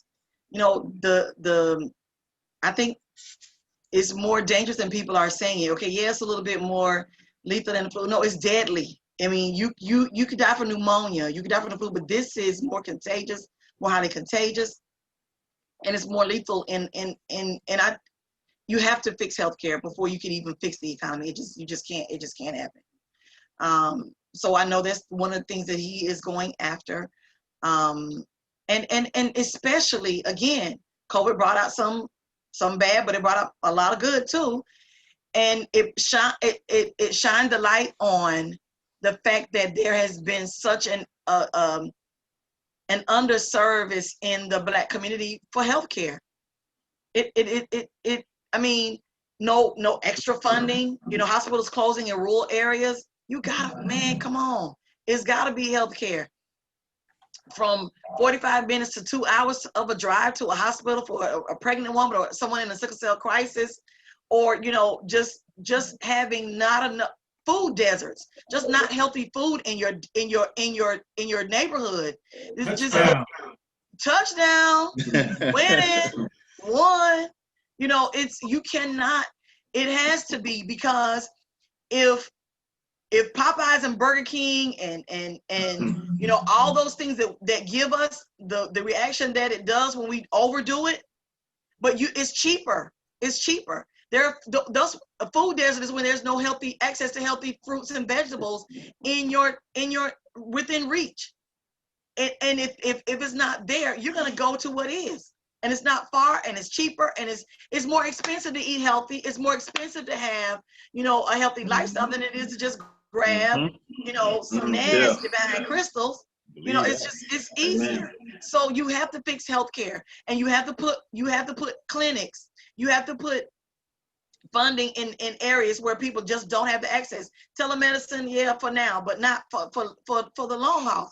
And here it is, you know, we deal with diabetes and high blood pressure and sickle cell and maternal mortality rates in the Black community. Come on now, you got to fix healthcare. You got to fix healthcare before you can fix the economy. And then I think, you know, racial justice is going to be a hot topic, because he brought on a woman of color, HBCU grad. You know, education along it. I'm just kind of packing it in. I'm packing it in because I'm packing it in. You know, and then foreign policy. Trump has made 1,000,002 enemies. Come on, man. We cannot continue to put our military, all of us, at veterans and people who are currently serving. You can't continue to put the military and the healthcare workers on the front line to be slaughtered. Come on. You can't continue to do it. So I lumped all that together. So healthcare and economy is one. You gotta Racial run justice for and education is two. Right. Foreign policy is what is it? National You said security. All of that is Okay. number three. okay. This is number three. So All right. I'll Hold say on, that. before you jump in there, man. So I want to ask. So what you hear about the this is a senator, nurses talking about going on strike. mm-hmm. Have you Well, heard you know about why? that? They're not being respected. They're not Right. being respected. Right. They're being disrespected, and they're being taken advantage of, and they're being run in the ground because Mhm. if you could care, this man cares nothing about no one but himself. I mean, if you cared about people like you should, you are to. So my 23% of the 77% of the people in my district don't make me not be their senator. Sure. Hello, somebody. I'm still their senator. 23% Republican. Well, guess what? They have a Democrat senator. I still have to serve them. So you can't disrespect the people that you're supposed to serve, put them at risk, put them in harm's way. You're at risk of getting COVID when you're trying to help the COVID patient. Sure. You're at risk of getting infection while you're trying to help whatever other patient you're trying to help. So they're being disrespected, and it is not a good thing. It's not a good thing. So he has to it just has to be fixed because there's so much at stake. And you know, nurses talking about quitting and going on strike because I'm not being respected. I love what I do, but what I do is putting me at risk. It's almost killing me, and I have to still manage emotionally, mentally, physically. I have to take care of my body and me first, and then I got to come home after I take care of patients. Now I got to come home and potentially expose my family. I have to put in a whole new system in place to keep it out of my house. So I mean, come on, that has to be number one. It just has to be. I was reading that. There's a nurse that is since COVID started has literally been isolating herself from her family. So she's got It's too much. 2 kids and a husband, and she comes home. She goes into the one room that she goes into, and she's been doing this since roughly March. People have set up in their garage. They have set up, okay, put your clothes here, rinse off, and then you can come in the house. I mean, people have gone to so many extremes. There's a military shower, one of those field showers, you know, possibly field showers in their garage. You take off your clothes here. You use this machine. You're not gonna wash your clothes with they have just altered their lives in so many ways just to stay safe. You just can't keep running over people and taking advantage of them and just not doing anything to help with the management of this disease. And that really falls on us more than anything. Not so much the respect officials. the person is you're around. Respect. respect them enough that I don't have it, but I'm going to respect you enough because I don't, I don't want to Well, I don't know. You don't have it. right, exactly. How I know you don't have, but then Right. we're in a grocery store with a whole bunch of people, and I'm laser focused. I try to select the time when it's low traffic. I go in, I get what I need, and I'm out. But you still have to wear the mask. You still have to, and that's the only thing that has worked. And when people are doing that, they're just being defiant. Oh, I don't want to be. So I saw some people early on when we were wearing masks, when they were first asked to wear masks. Oh, I'm not a slave. I'm free. I'm free. Right. Yeah. Republicans. Yeah. Well, you've never been in shackles, bruh. I mean, not bruh, but you've never been in shackles, sir. Not sir. You never been in shackles. Hey, you. So how do you know what that's like? Putting a mask on is slavery to you? You will never last. You will never last. Where I'm from. Where my people from, rather. So we just have to be more respectful. Okay, go. I'm sorry. So what do you do when people recognize it's in your constituents? So you don't want to be too rude, but sometimes I'm sure somebody want to come up on you. I'm just asking the question. No. My colleagues can't run up on me. My colleagues can't even run up on me. No. You have a question? I'm saying you in the grocery store, you see somebody, when you're they don't know it's me. They don't know it's me because my mask is on. Okay. I mean, my hat is on, my mask is on. All I can see is where I'm going, and I'm in and out. You incognito. Okay. Incognito. Well, for the first 100 days, and I thought about this when I came up with I actually came up with this question to ask y'all, and I didn't even think about it and I just said, oh, hold on, I'm just interested. What do I think is 100 days? If you had to narrow down 3 things, I think, well, I understand what you're saying, Malik. I mean, the economy, and then I think there's a way to tackle both this COVID thing and the economy. But I'm not even saying which is going to come first, but they are intertwined, COVID, the economy, Sure. and healthcare. Sure. And I agree. The healthcare is so large. It's an integral piece because it's funny that you mentioned about the nurses striking because that's my profession. Yes. So I can kind of speak to a smaller degree. I mean, granted, I'm in socialized medicine, but it's all intertwined. It's intertwined with the economy because we've made healthcare a business. Mm-hmm. We've made it a business, so therefore, when that somehow goes down, we're saying they can't, like, there's something going on with that. The economy's bad, so premiums go up. This makes no sense whatsoever. I mean, like, your premiums are going up, and these are people going in saying, hey, I have $1,000 copay, and I don't know the answer to how we're going to even this out, but Loeffler and what's the other? Not Loeffler, but Warnock and what's the other? Ossoff. Okay. Ossoff. Y'all need to. I mean, they need those seats. No doubt about it. Because they have Georgia to. is about to save the world. Those 2 seats will save the world. They're, what I believe, they're going to expand this ACA thing. Like, because they already got the House, and if they could get this, at least they'll give them 2 years, and they gotta go all gas, no brake. No. So the U.S. Senate is 6 years. Oh, the 6. Okay, I was thinking. The U.S. House is 2, but the U.S. Senate is 6 years. Okay, all right. Yep. Thank you. So I think you have to get this COVID. You have to get the COVID response,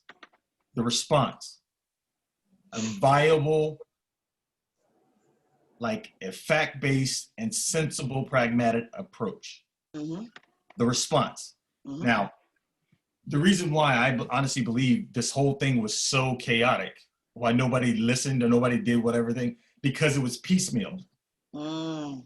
Everything was thrown out. Because how many different things did you hear about, like, okay, oh, it's airborne. No, it's contact. Oh, it's good. No, it's airborne. It's droplet. No. It goes back to airborne. Hey, guess what? It's airborne and droplet. Mm-hmm. Okay, that's why you have your mask, and that's why they're still telling you to wash your hands. Mm-hmm. And contact. Mm-hmm. Yes, it's still droplet because okay, we need a pragmatic response. Once that happens, I think everything's going to be hunky dory? No, but what you are going to do, you're going to stop the inmates from running the asylum. Mm. That's what we've had when it comes to that. Because now we have a bunch of people who have agendas to get, things to gain by undermining a lot of these people who are, who know more than we do. Mm. So I think you have to have that plan, a viable plan, a response in place. Now, economy, most definitely economy. But again, that's intertwined. I can tell you one way you can start with the economy. It may not be as fast as you want. You can put people to work by actually doing something with infrastructure. Mm. Like really go after infrastructure. And what does that mean? Okay, well that means, we'll pave a couple of roads. No.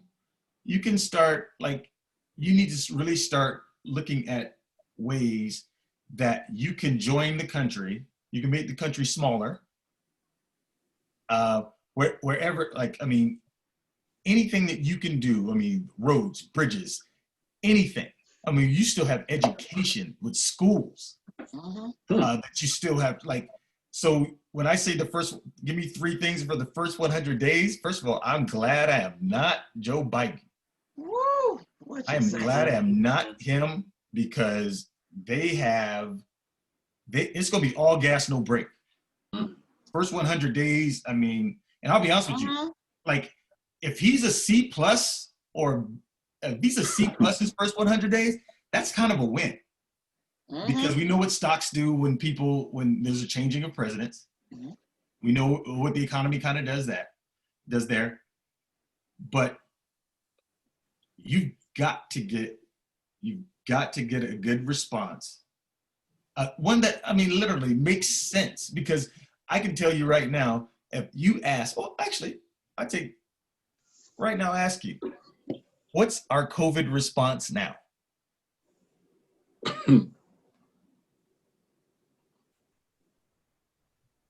We'll wear a mask and wash your hands. That's our COVID response. Stay in, social distance. There are places in these other countries that actually they have hotels where people who are infected, they go to those hotels.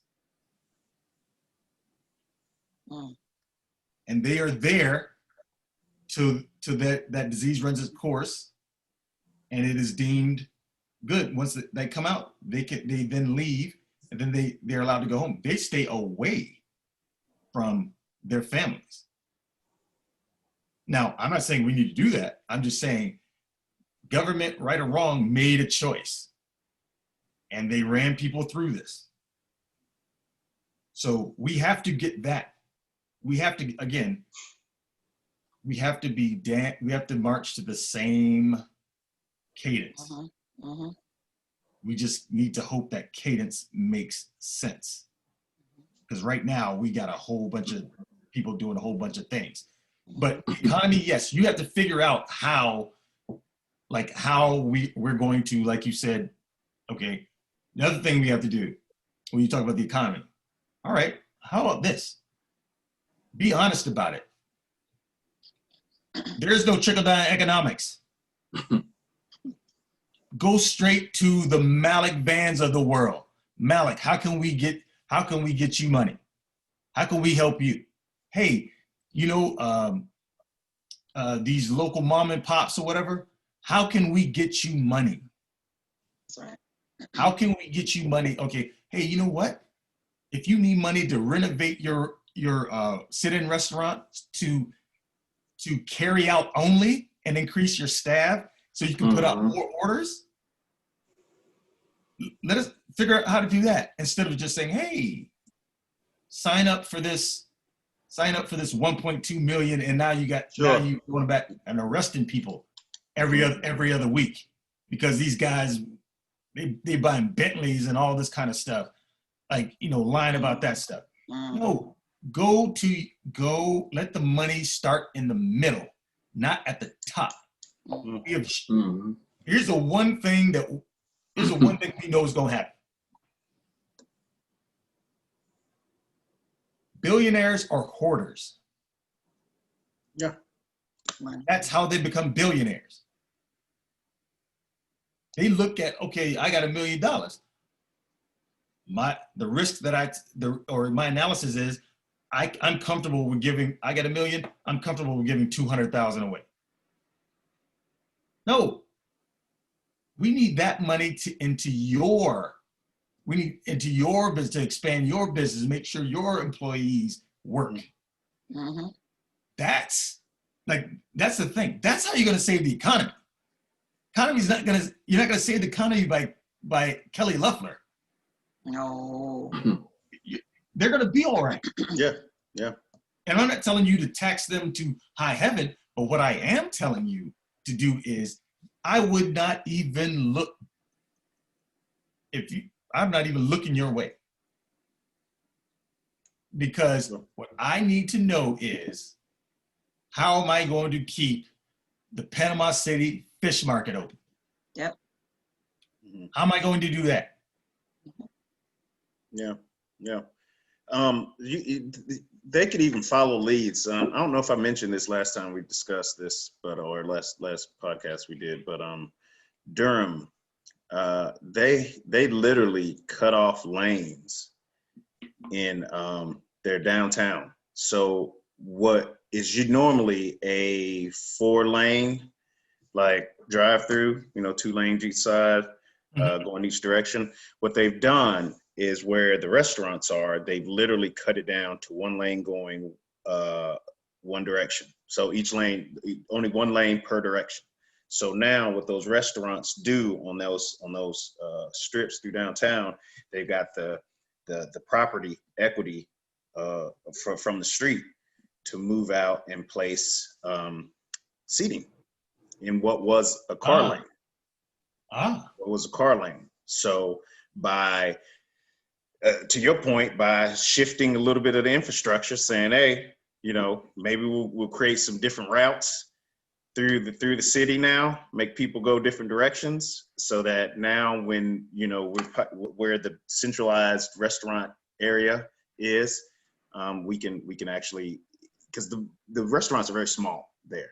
They've it's an old city. It's got small buildings, and as they do these small spaces to occupy. So it's even hard to eat in those places when you can.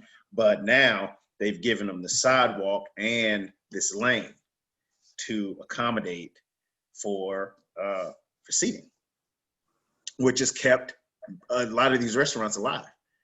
A lot more restaurants alive in Durham than in Raleigh.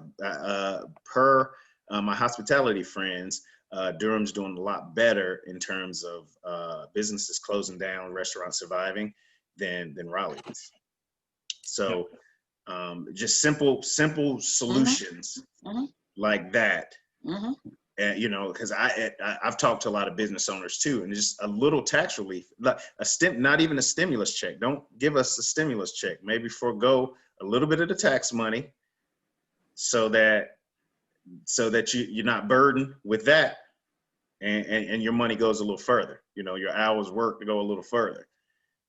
Simple solutions where they're not giving people handouts, but rewarding you for still having a job or getting a job, rather than rewarding you for losing your job.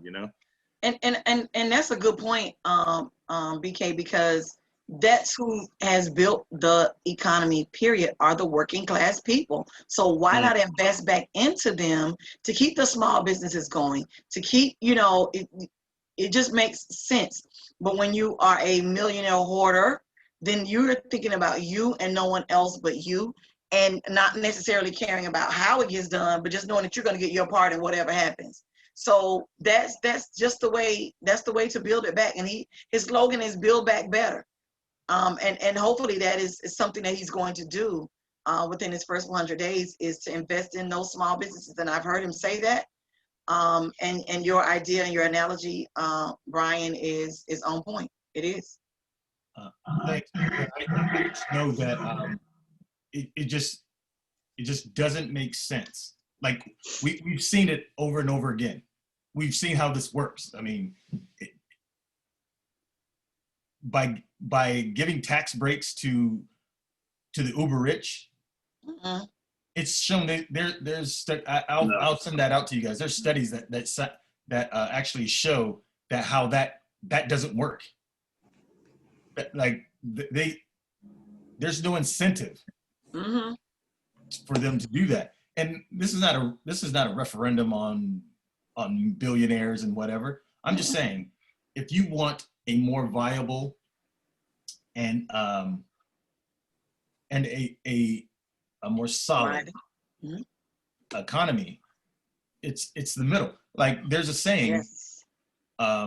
if you want overall improvement, you raise the floor, not the ceiling. Yep.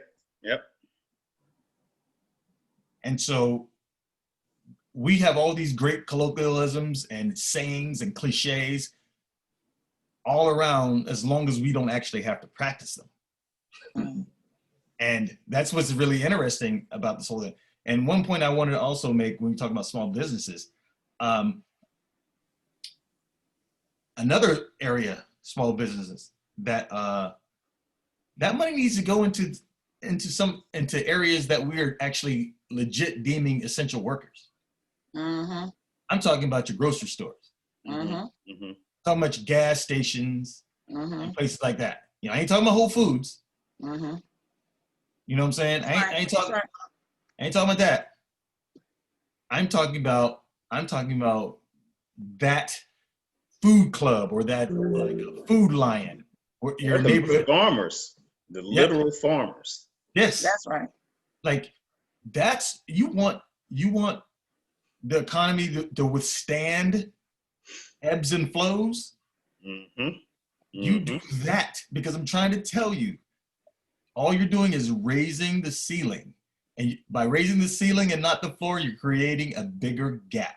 And it's been happening ever since the dot bubble, ever since .com. Internet turned its lights on. A bunch of people got money, which is fine, but then less and less regulations. More free willing, and I'll end my portion of this with I watched a video of there's this Chinese billionaire. This is a couple years ago, and he was like, "What's wrong with the U.S.? The economy and this and that." And he goes, "Easy. Well, I'm gonna tell you why China's going to beat the U.S. now." China running on fumes themselves, as it regards to like how their economy like could actually tank if certain things happen, But he said America's problem is they don't invest in Americans. Wow. You export everything. Wow. He said you don't do anything. Nobody comes into China to build their bridges. Nobody comes into China to do. No, don't do any of that. I mean, granted, they got how many billions of people, but they said you guys don't invest in Americans. You export everything. Wow. Yeah. That's a That's basically a summation of of what you're talking about. It's like, I all right, thought so that was, so in order to get more rich, they go out and find cheaper labor, right? You know, cut costs, and then it doesn't reflect on. You don't think when somebody exports work or outsources work that money is going back to the staff that runs the company, or that's going to all executive bonuses and salaries. Those things go straight, and they stay at that senior level. They never come down. You don't. I've worked for the first agency I worked for. It was a digital marketing, SEO, and we were the largest in the world.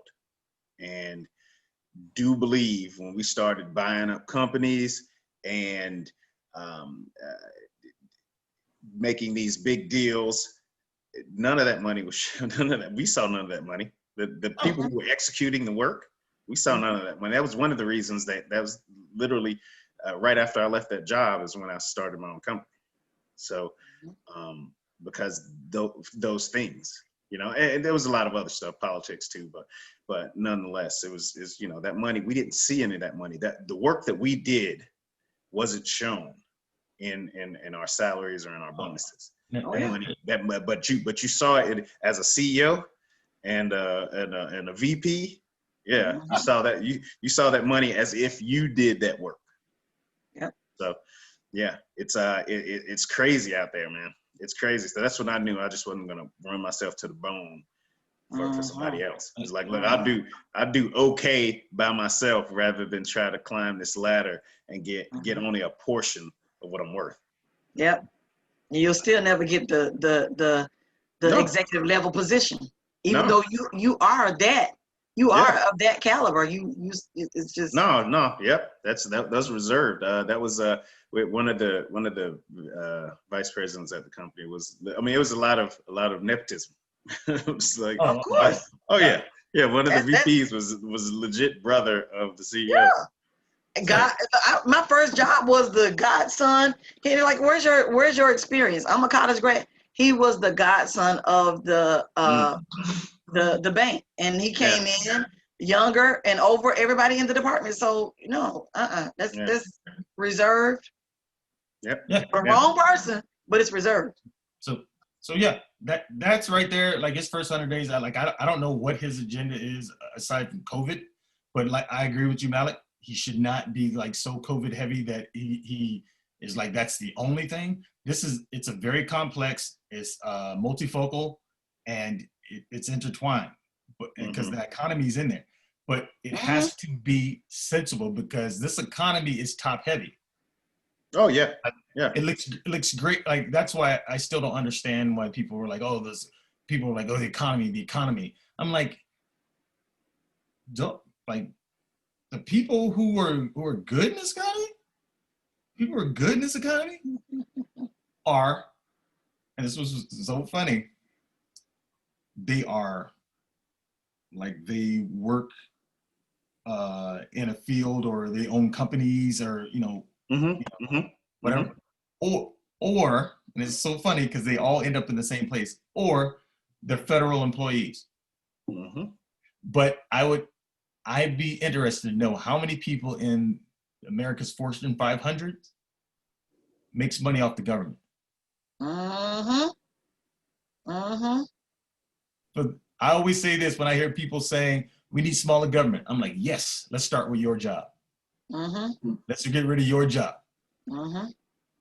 Because so many of those Fortune 500 companies have government contracts. Yep. Sure. Yep. But the government spends too much. Yeah, on your company. Yeah, that's what I'm saying. Like, give that money to the Malik Vanns. Yeah. Give that to the Owen Grahams. Yeah. Like, let Owen bust out and start his company. That's where the economy is going to make money. Absolutely. It doesn't. I'm trying to tell you, even in this top heavy economy, they still not pulling the weight. It's you, Mhm, because mhm. they do IRS. They making sure Malik gonna pay his taxes. Oh, for sure. Yep. For sure. They, I tell you, I know whose tax bill wasn't $750. How about that? Believe that. Believe that, boy. I know who That wasn't. is- yeah, it's crazy because you get, as a business owner, because you have to pull out your own money. Yes. Right? You got to pull out your own money. So I mean, you see it go. You get a $10,000 check, and it's like, all right, well, I got to throw $3,500 of this away. You know, this is good. This is coming straight out, off top. Yep. Yep. All right, man. Malik, I'm sorry, my friend. I know we busted you 2 Oh hours. no, man! Y'all had me for 2 hours. We still got We still extra. got 30 minutes. Yeah, Oh, 2 this hours man's talking at 9 about o'clock. Oh, well, you know what? But still, if there's anything, Wrap it up. anybody, Pat, if there's anything you want to get off your chest, go ahead right now. Yeah. Actually, Pat, let me jump in first because I Okay. wanted to answer your question of what the Yeah. national. The national, how you feel about the national vote? Okay. Oh yeah, Yeah. that's how we're supposed to be closing out. Yeah. Okay. So,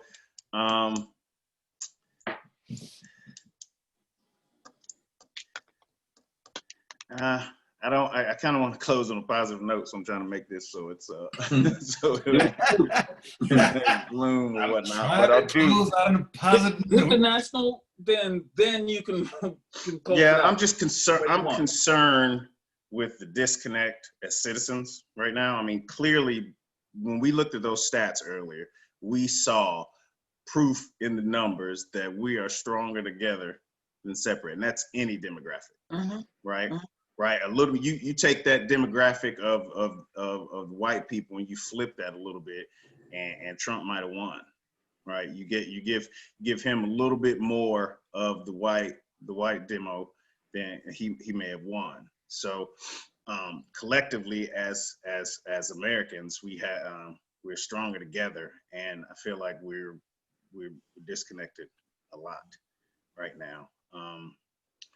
My hope is, the Biden administration can do something towards that, and that's one of the main reasons why I led with economy. I know that would appease both sides, because you got COVID deniers, you got and conservatives are always, the contingency with them is always the money. So that's why I kind of lean towards I was leaning towards economy as a kind of a unity, a shot at unity, and kind of move the focus on something that everybody can get behind, rather than something that has partisanship. So that's where I was going there. But my concern is, I'm really concerned at how disconnected we are, and I don't know that 4 years is even enough time, especially when you have something like COVID in during these 4 years that we got to contend with to bring us back together. And it's rough, man. It gives you some sense. I think this last little bit has given us some sense of, like, none of us grew up in segregated times. Mhm. We didn't grow up having to fight for freedoms that, we kind of just were born into it. Mhm. And although we hear these stories of what our ancestors and even grandparents went through, we've had no real understanding of that.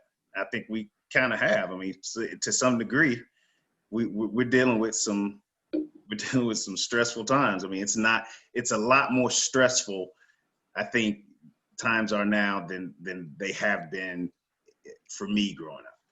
And it's not so, there's been physical issues maybe growing up. You're getting a lot of fights or whatnot, but for the most part, just day in, day out stress, dealing with, hearing things come out of people's mouth that you thought were with you.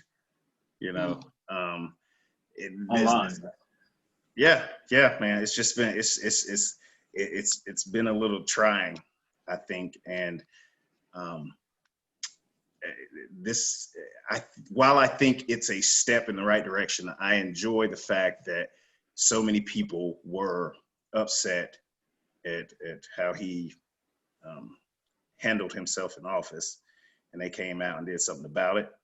That's super positive, but you know, we got a long road ahead, you know. So this election is just literally the tip of the iceberg. It's like we got some repairing to do. We got a lot of work left to be done. And this is just, I mean, upside is the election means the work can start, right?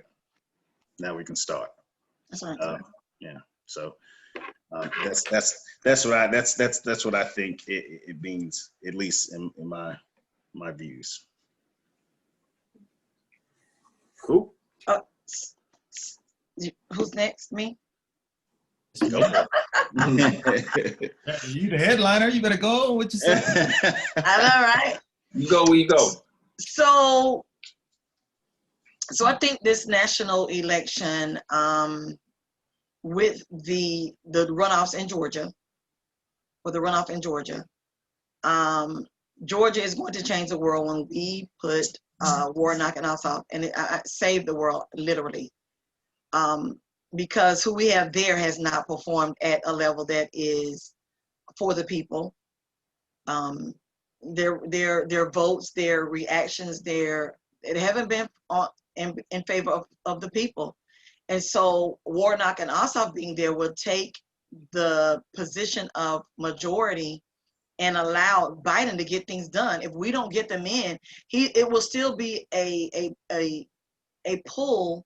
And if there's a tie, then Kamala can break the tie. But if they are not there, then we have nothing.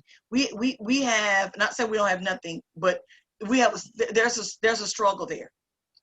And I believe that people are charged because why? They now realize that my voice does matter. My vote did count. It counted. So let me do it again. Let me go again. I believe that this national level of this recounting and placing Ossoff and Warnock in the Senate, they will be there 6 years and they will have to run again for another 6 years. It's so much that they can help Joe Biden do, Kamala Harris do, and they could save healthcare. Here it is again. It's just a topic. It is what it is. They can save as Brian said, ACA, they can save it.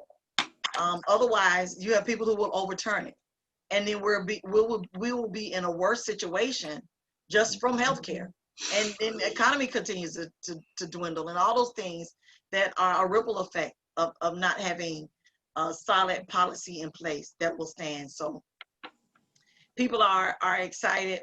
Georgia's going to do it, and we have people who are willing to help. My family is all of Florida. I have cousins who are spread out, but my family is all of Florida. I've had people from the Florida Democratic Party calling me because they know I'm well and great. I look out for my people. I represent people here, love the people I represent here, love Georgia, but my heart is home. And I have folks in Tallahassee saying, hey, how can we help? We're just right next to the state line. How can we get in Georgia and register some more folk? Because we can still register people to vote in this runoff. You didn't have to vote in the general, but you can vote in this runoff. We have until December 7th to register you to get you to vote in this runoff. So yes, sir. So folks in Tallahassee saying, hey, how can we get across the line? They're already connected and hooked up and been working a week. Folks in Jacksonville that can cross the line right there in Brunswick. You know what I'm saying? Brunswick, Savannah, all that area, and make the difference. Andrew Yang said, me and my wife are going to move there just for 2 or 3 months to help get out the vote. Folks are moving they're not trying to move it to vote. They're trying to move it to get the people who are here to vote. How can we help you? Because helping you will help all of us. So I believe that the people are charged. They are ready. We're going to do it. They're going to try with all of their might, but hey, we work harder. We work harder and smarter, and we're going to turn out the vote. It's going to be epic. Got me charged up. I know, That's what right? we do. That's Hey, what we we do. got to have check-ins with you more often. Especially sure. January the 6th. Yeah, we're gonna have to have check-ins with you way more often. Yeah. Just make some recordings and we can listen to it. I can do that too. I can do that too. Yeah, I We're ready agree. to play. I think the local, the national election, now that I have processed it and whatnot, Finally. yeah. You like me. he laughing because he knows how I was. I was like, I mean, he was shooting down all of our stats. Well, he's in a very red state. He's in a very red state. Oh, for sure. No, Yes, I understand it. I understand it, but we knew what we were talking about. Oh yeah. He was being pessimistic. Forgot you in a red state. He told us, he said, "I'd never forgive y'all. You get my hopes up." I told him, You get my hopes up, I'd never forgive y'all. I was like, you know what? No, actually, when I told you, I said, man, I ain't gonna never forgive y'all for y'all making me feel like I can Right. I was like, man, y'all got me over here thinking y'all got me starting to believe y'all. I ain't gonna never forgive y'all. I ain't gonna never forgive y'all if this happened. And so they all took. But I will say again, since I've processed it, there is. Well, I kind of agree with Malik. There is a little bit of concern and it's easy to be pessimistic about that when you say the 70 million versus the 74, because you think still 70 million people, like you're like, what? Yeah. But also what happened was people come to the same ending for different reasons. Oh, exactly. And there's people that say, hey, you know what? The economy is more important to me than people of color being mistreated. However, this is still a bad look. So I'm going to do this. That's right. And sometimes you just like, hey, just be happy that y'all got to the same destination. But it is a little concerning, like I said, 70 million, but I also consider this could be the beginning of the end of that type of strategy. Because make no mistake about this. This is the old Nixon Southern strategy. Nixon and then Reagan did it. A lot of people have done this. And this could be the end of the Southern strategy, because enough people were like, you know what? Nah, you can't, we can't do this. You can't do this. And then on top of it, you're like, okay, it's okay not to have it's okay to have a plan that doesn't work, but it's not good to have zero plan. Like there's 230,000 people who have some way or another, they've been calculated to have passed from this pandemic. Now, it's not a good look to not have to appear to not have a clue or care to have a clue. And so nationally, I think Senator hit it nail on the head. This goes out to all the people who throw this at you. Everybody's throwing this at you. Man, I don't vote because of my vote don't count. If Georgia, come on, Mississippi East can go blue. Make no mistake about it.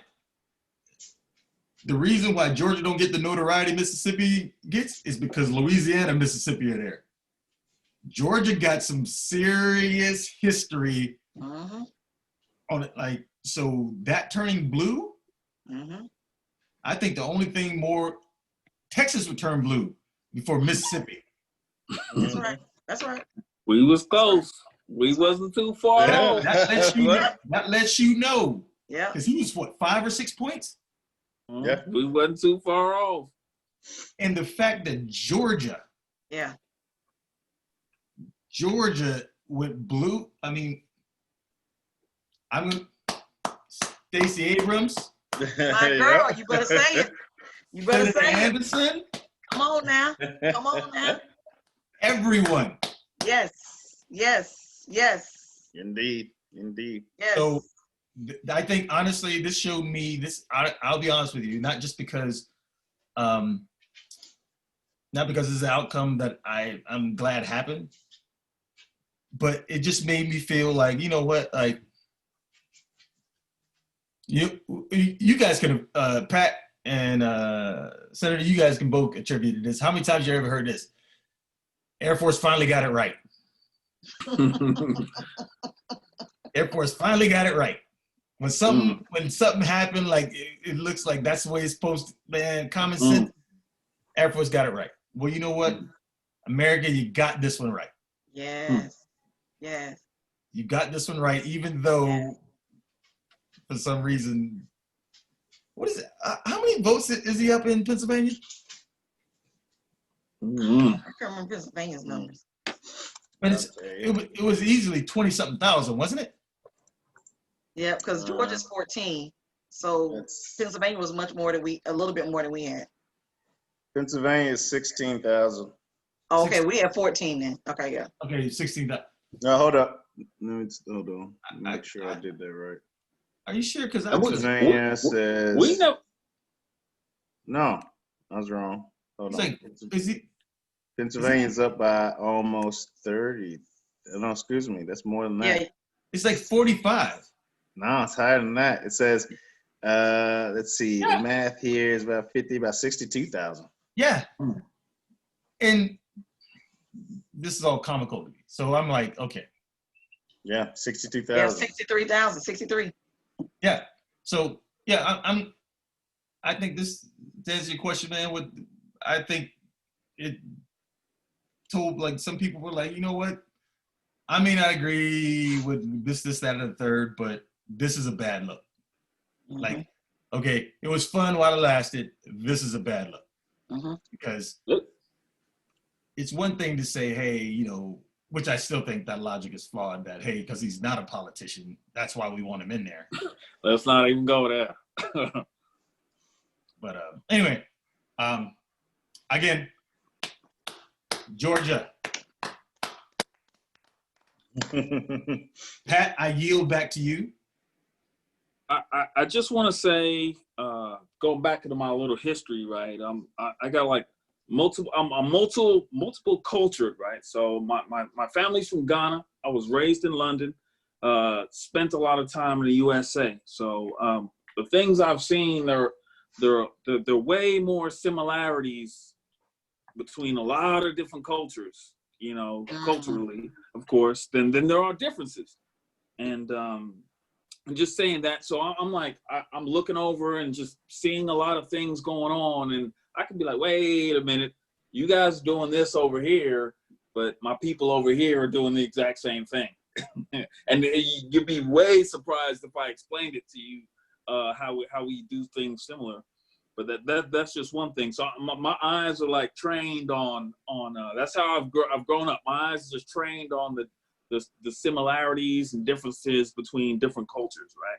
So to explain that, one thing I got to bring it down to earth. The bogeyman is still out there for 2024, because we know if we don't get it right, guess what? Who if somebody's in good health, they may be back.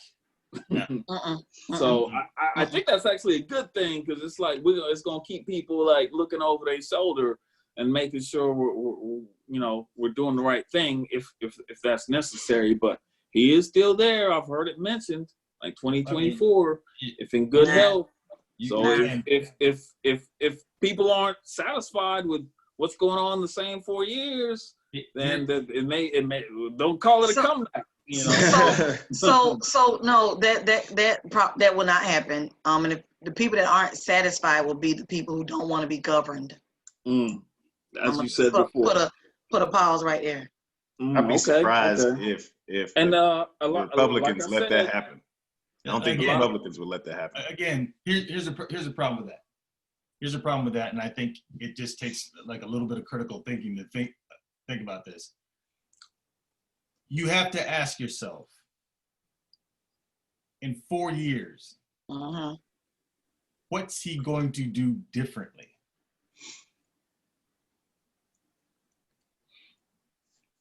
Oh, you want to you want the answer to that? Well, it's kind of rhetorical in a sense where, Yeah. like, He's not gonna do anything differently, but again, it's one of those things where evolution. Like this is not a particularly deep political thinking individual. you know that. He doesn't. There's not much depth. So basically, what you're going to do is what you did 8 years prior. Nah, I mean, Yeah, no, I think so. Okay. I'm not saying that there won't be someone to like a Matt Gaetz, like a Matt Gaetz from Florida, or somebody that kind of tries to rile up that base, but that individual, nah. I don't think he could take a second L. No, Mm. no. Oh, And he don't want to take this one. But he's brought a lot of shame and disgrace into the party. So the party can't continue to uphold, that type of character or lack of character within their party. Even though, a lot of the non-educated white folks voted for him, it's still a standard of some sort that they want to try to maintain, and he brought so much disdain until they're not going to let that happen again. And they have to answer to there is a contingent that there are some that were just silent. Mhm. Yeah. But even worse, those who were active and propping this gentleman up, like that's something could always be used against, which I didn't understand why was Jamie Harrison, is that his name? From South Carolina. South Carolina? Like that's why I didn't understand like How he lost. Yeah. But anyway, like there's no evolution to the president, the current president. So I don't see him in 24 coming back.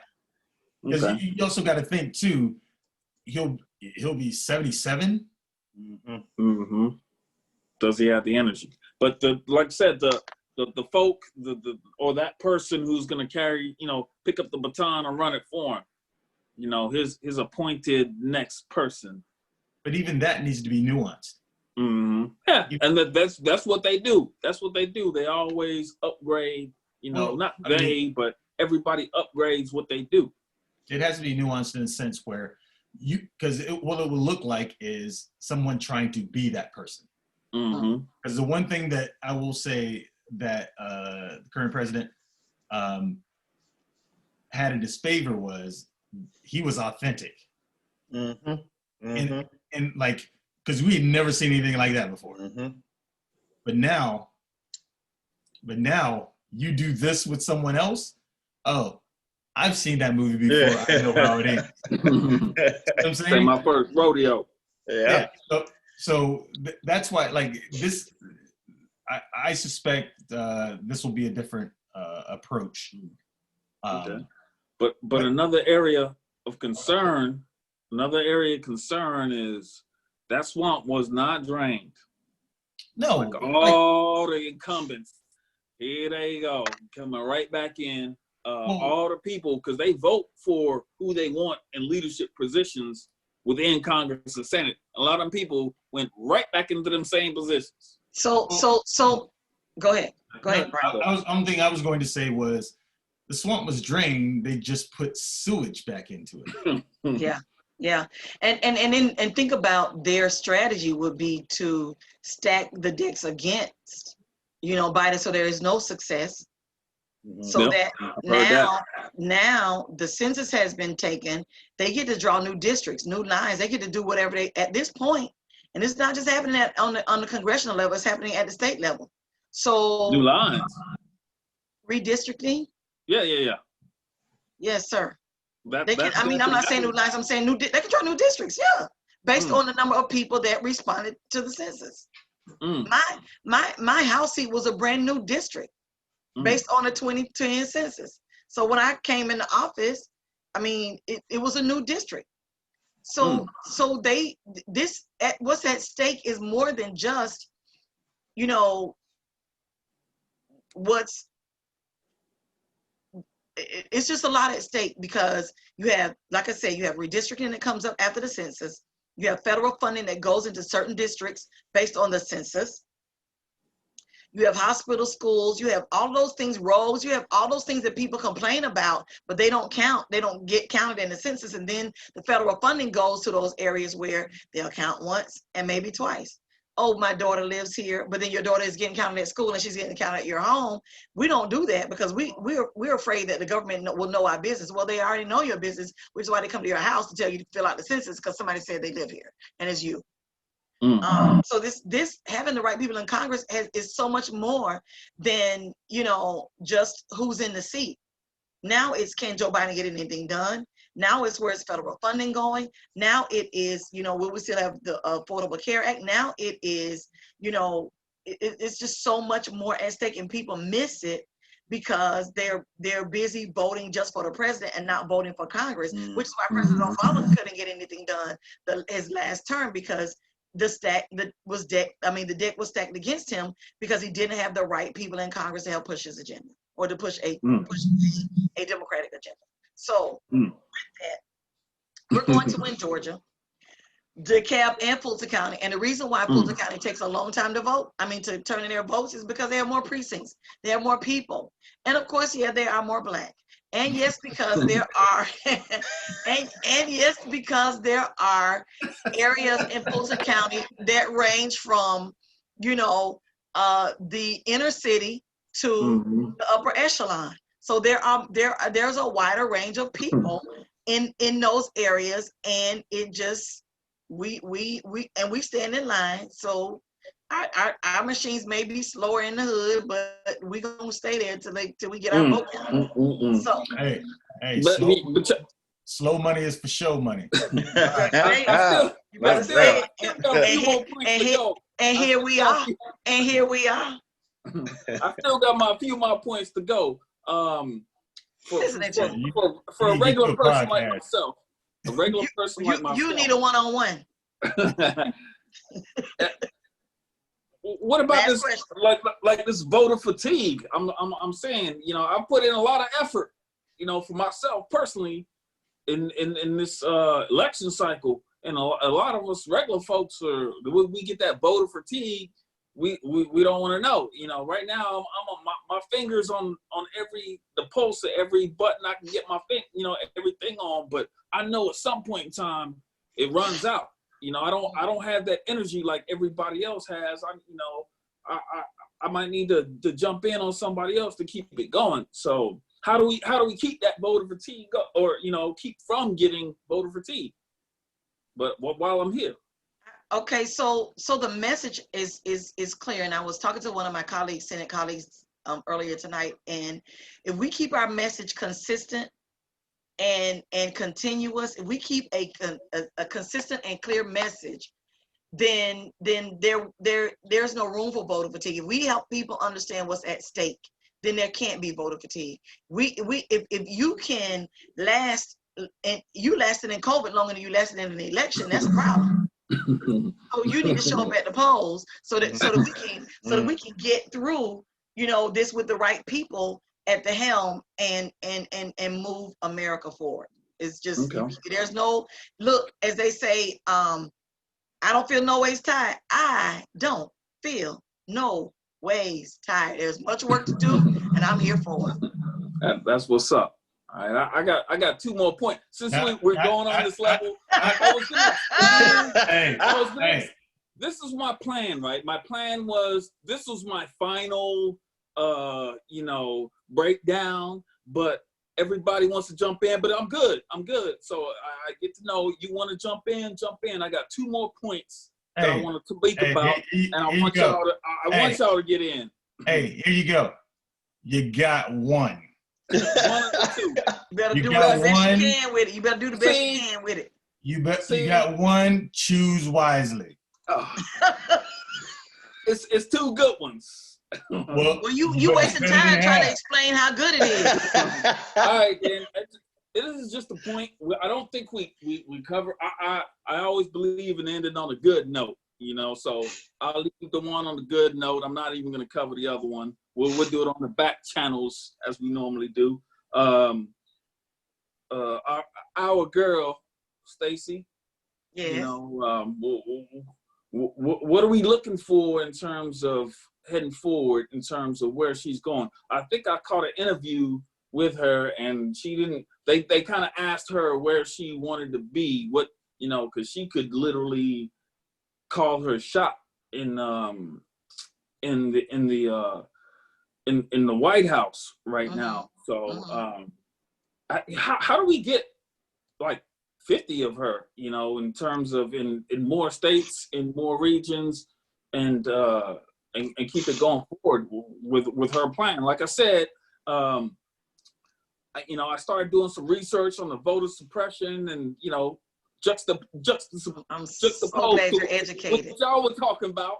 You know, I was like, oh, there's a whole lot of stuff going on deeper than the surface. So I'm gonna leave it to the rest of you guys, and then I'm gonna leave my other topic I wanted to cover alone and go from here. But let me hear what y'all gonna say. So how do we get 50 more of her? Her organization called Fair Fight. She's created several organizations. One called the New Georgia Project. The most recent one is Fair Fight and Fair Count. Fair Count was about the census. Fair Fight is about people having about there being fair elections. And so what she's done is she has duplicated and is working on duplicating herself or the organization throughout the 50 states. And so you'll see a gradual change in color from red to blue in a lot of states. And those states that surprise us, there may be people there working, but she is working on all 50 states, creating the change that we want to see across America for racial justice, for social and economic equality, for funding, our businesses, and for just funding HBCUs and education. The money is there. It just needs to be directed in the right place, and partnerships like we've never seen before. But she is working, trust me, to duplicate this in more states than just Georgia. So just be on the lookout. Be there to raise your hand and volunteer and do the work, because it takes that. And since you've educated yourself and you can share more of what you know with your friends and your neighbors and your community, do that. But look for it. We call it the blue wave. Look for the blue wave. And I saw a meme that said Georgia slapped those Georgia slapped those cards on the table like they were Uno cards. It was a draw four, and they said the color is blue. So the color is blue, and just look for it to happen, because it's coming. It's coming. I heard some other officials is starting some classes on how to how to get into politics. So we got that too. Yeah, we got that too. And that's what happens when people are educated. They are empowered, and they move with it. They move forward with it in a positive way. So yeah. So anyway, I'm gonna quote it right. It said Georgia slept the ballots down like a draw four in Uno, and then said the color is blue. Oh yeah. I've enjoyed this time. I appreciate it. I'm always in share mode when it comes to the community, and comes to, and I really believe that I've been on all levels of government so that I can share truth, so that I can help people find the light at the end of the tunnel, and so that I can empower people to be the change that they want to see and make the change in their communities that is so much needed. Well, I definitely thank Appreciate you. Yeah, Thank you. Yeah. I thank you for coming on and teaching me more and more stuff, and just even like, you know, Pat, you make it. There's some things that is rolling around in my head. I'm like, okay, I need to get back to click clacking on these keyboards to kind of research some more of this stuff, man, because I honestly, it's infectious. Like you said, like more people know it's empowered, and it's 100% infectious. I mean, you know, for a hot second, I was like, shoot, you know, let me go to Dallas and let me get on me a community board or something. Like, but then they gonna look at my background. You already know they're gonna be like, nah. They're gonna be like, nah. Hey, times change. Times change. That's Nah, right. they're gonna be. Make it happen. Wow. We used to joke with her and say, you clearly didn't tell them exactly like who you was related to. Because we always joke like, because if she got back to us, they would be like, nah. Because that's a wild bunch back there. That's a wild bunch. Man. But I say all the time. When I first got elected, Anthony texted me. My nephew texted me and he said, "Auntie, I'm gonna move to Georgia and be that bad relative that every elected official has." I'm like, no, you stay your butt in. Stay there. I'm good. I'm good. Like Roger. It's funny because if you knew him, if you knew Anthony, who's she talking about? He was like was it Roger Clinton? Roger Clinton was Bill's bad brother. Something like that. Yeah, I'm saying, and it's hilarious. But you know where I'm from, I love going home because when I go, I said, okay, you know what? One thing about being here, paparazzi can't find me, and I'm in good hands. I'm in good hands. I'm chilling, and you know, I can let my hair down and just and be myself with my family. Not that I'm not always that anyway. But yeah, it's a different feeling to just to be able to get there and you feel the relief of, whoo, no cameras, no lights, just us. Yeah, because everybody back home, like, oh my, everybody's so proud of her. However, when we get back and it's time, we start preparing the food or whatever. All right. Y'all boys go out there and burn that trash. Y'all ladies get in here. Let's get to cook and clean up. Let's get it. You, Senator. Hey. Yep. I know my sisters are here. I'm good. My cousins are here. I'm good. I wish I could say that. They'd be like, well, you better get out there and burn that trash. Like, Captain, you got something to do? Hey, that's how far in the woods where we from. We burn trash. Oh, wow. Yeah. And drink lemonade. Oh, yeah. But anyway, lastly, Malik, Pat, thank y'all again. Once again, y'all, this was I'm a delight, a treat. This is like, I knew this was a good idea when it came in my head, but then as it came out to fruition, it was even better. It was better than I thought it would be. And it was genuine conversation. And I always appreciate, you guys, man, because we chat quite a bit, and got a lot of respect for like the ideas that you guys thought provoking stuff. And the fact that I got to do it with my sister cousin is even better. And I just want to say thank y'all again, and I will let you guys have the last words. I'm good. Thank you for having me. I'm good. Thank you.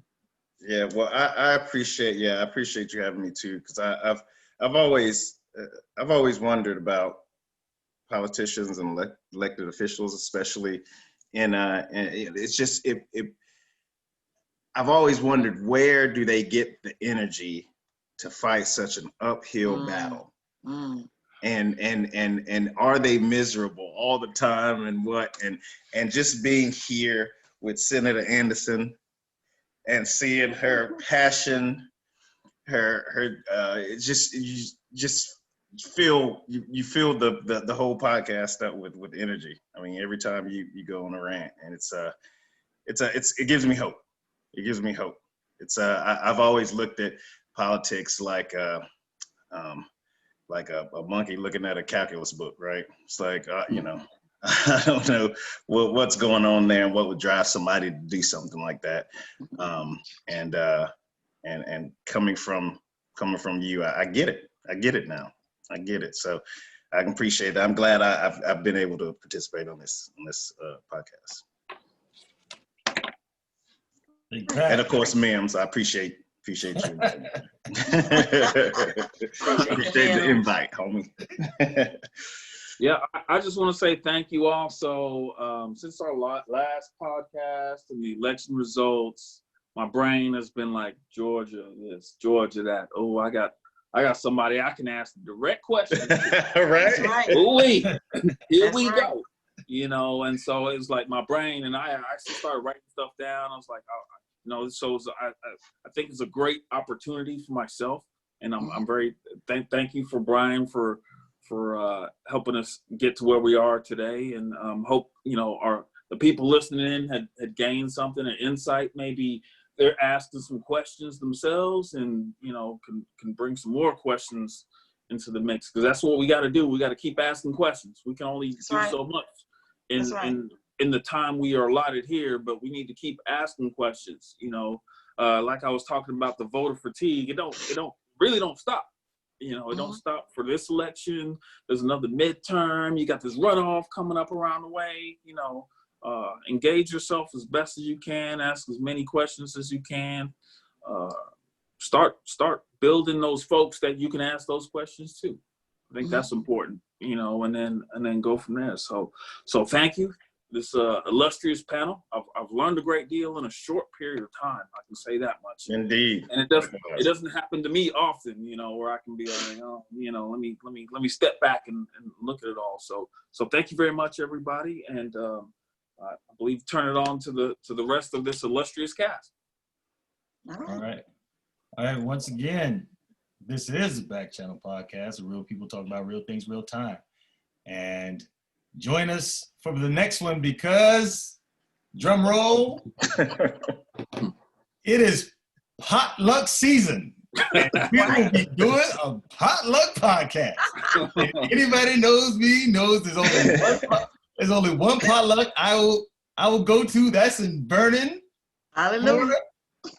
Outside of that, your boy don't do potluck. But we will talk about that. So again, thank you guys for tuning in, and we are out.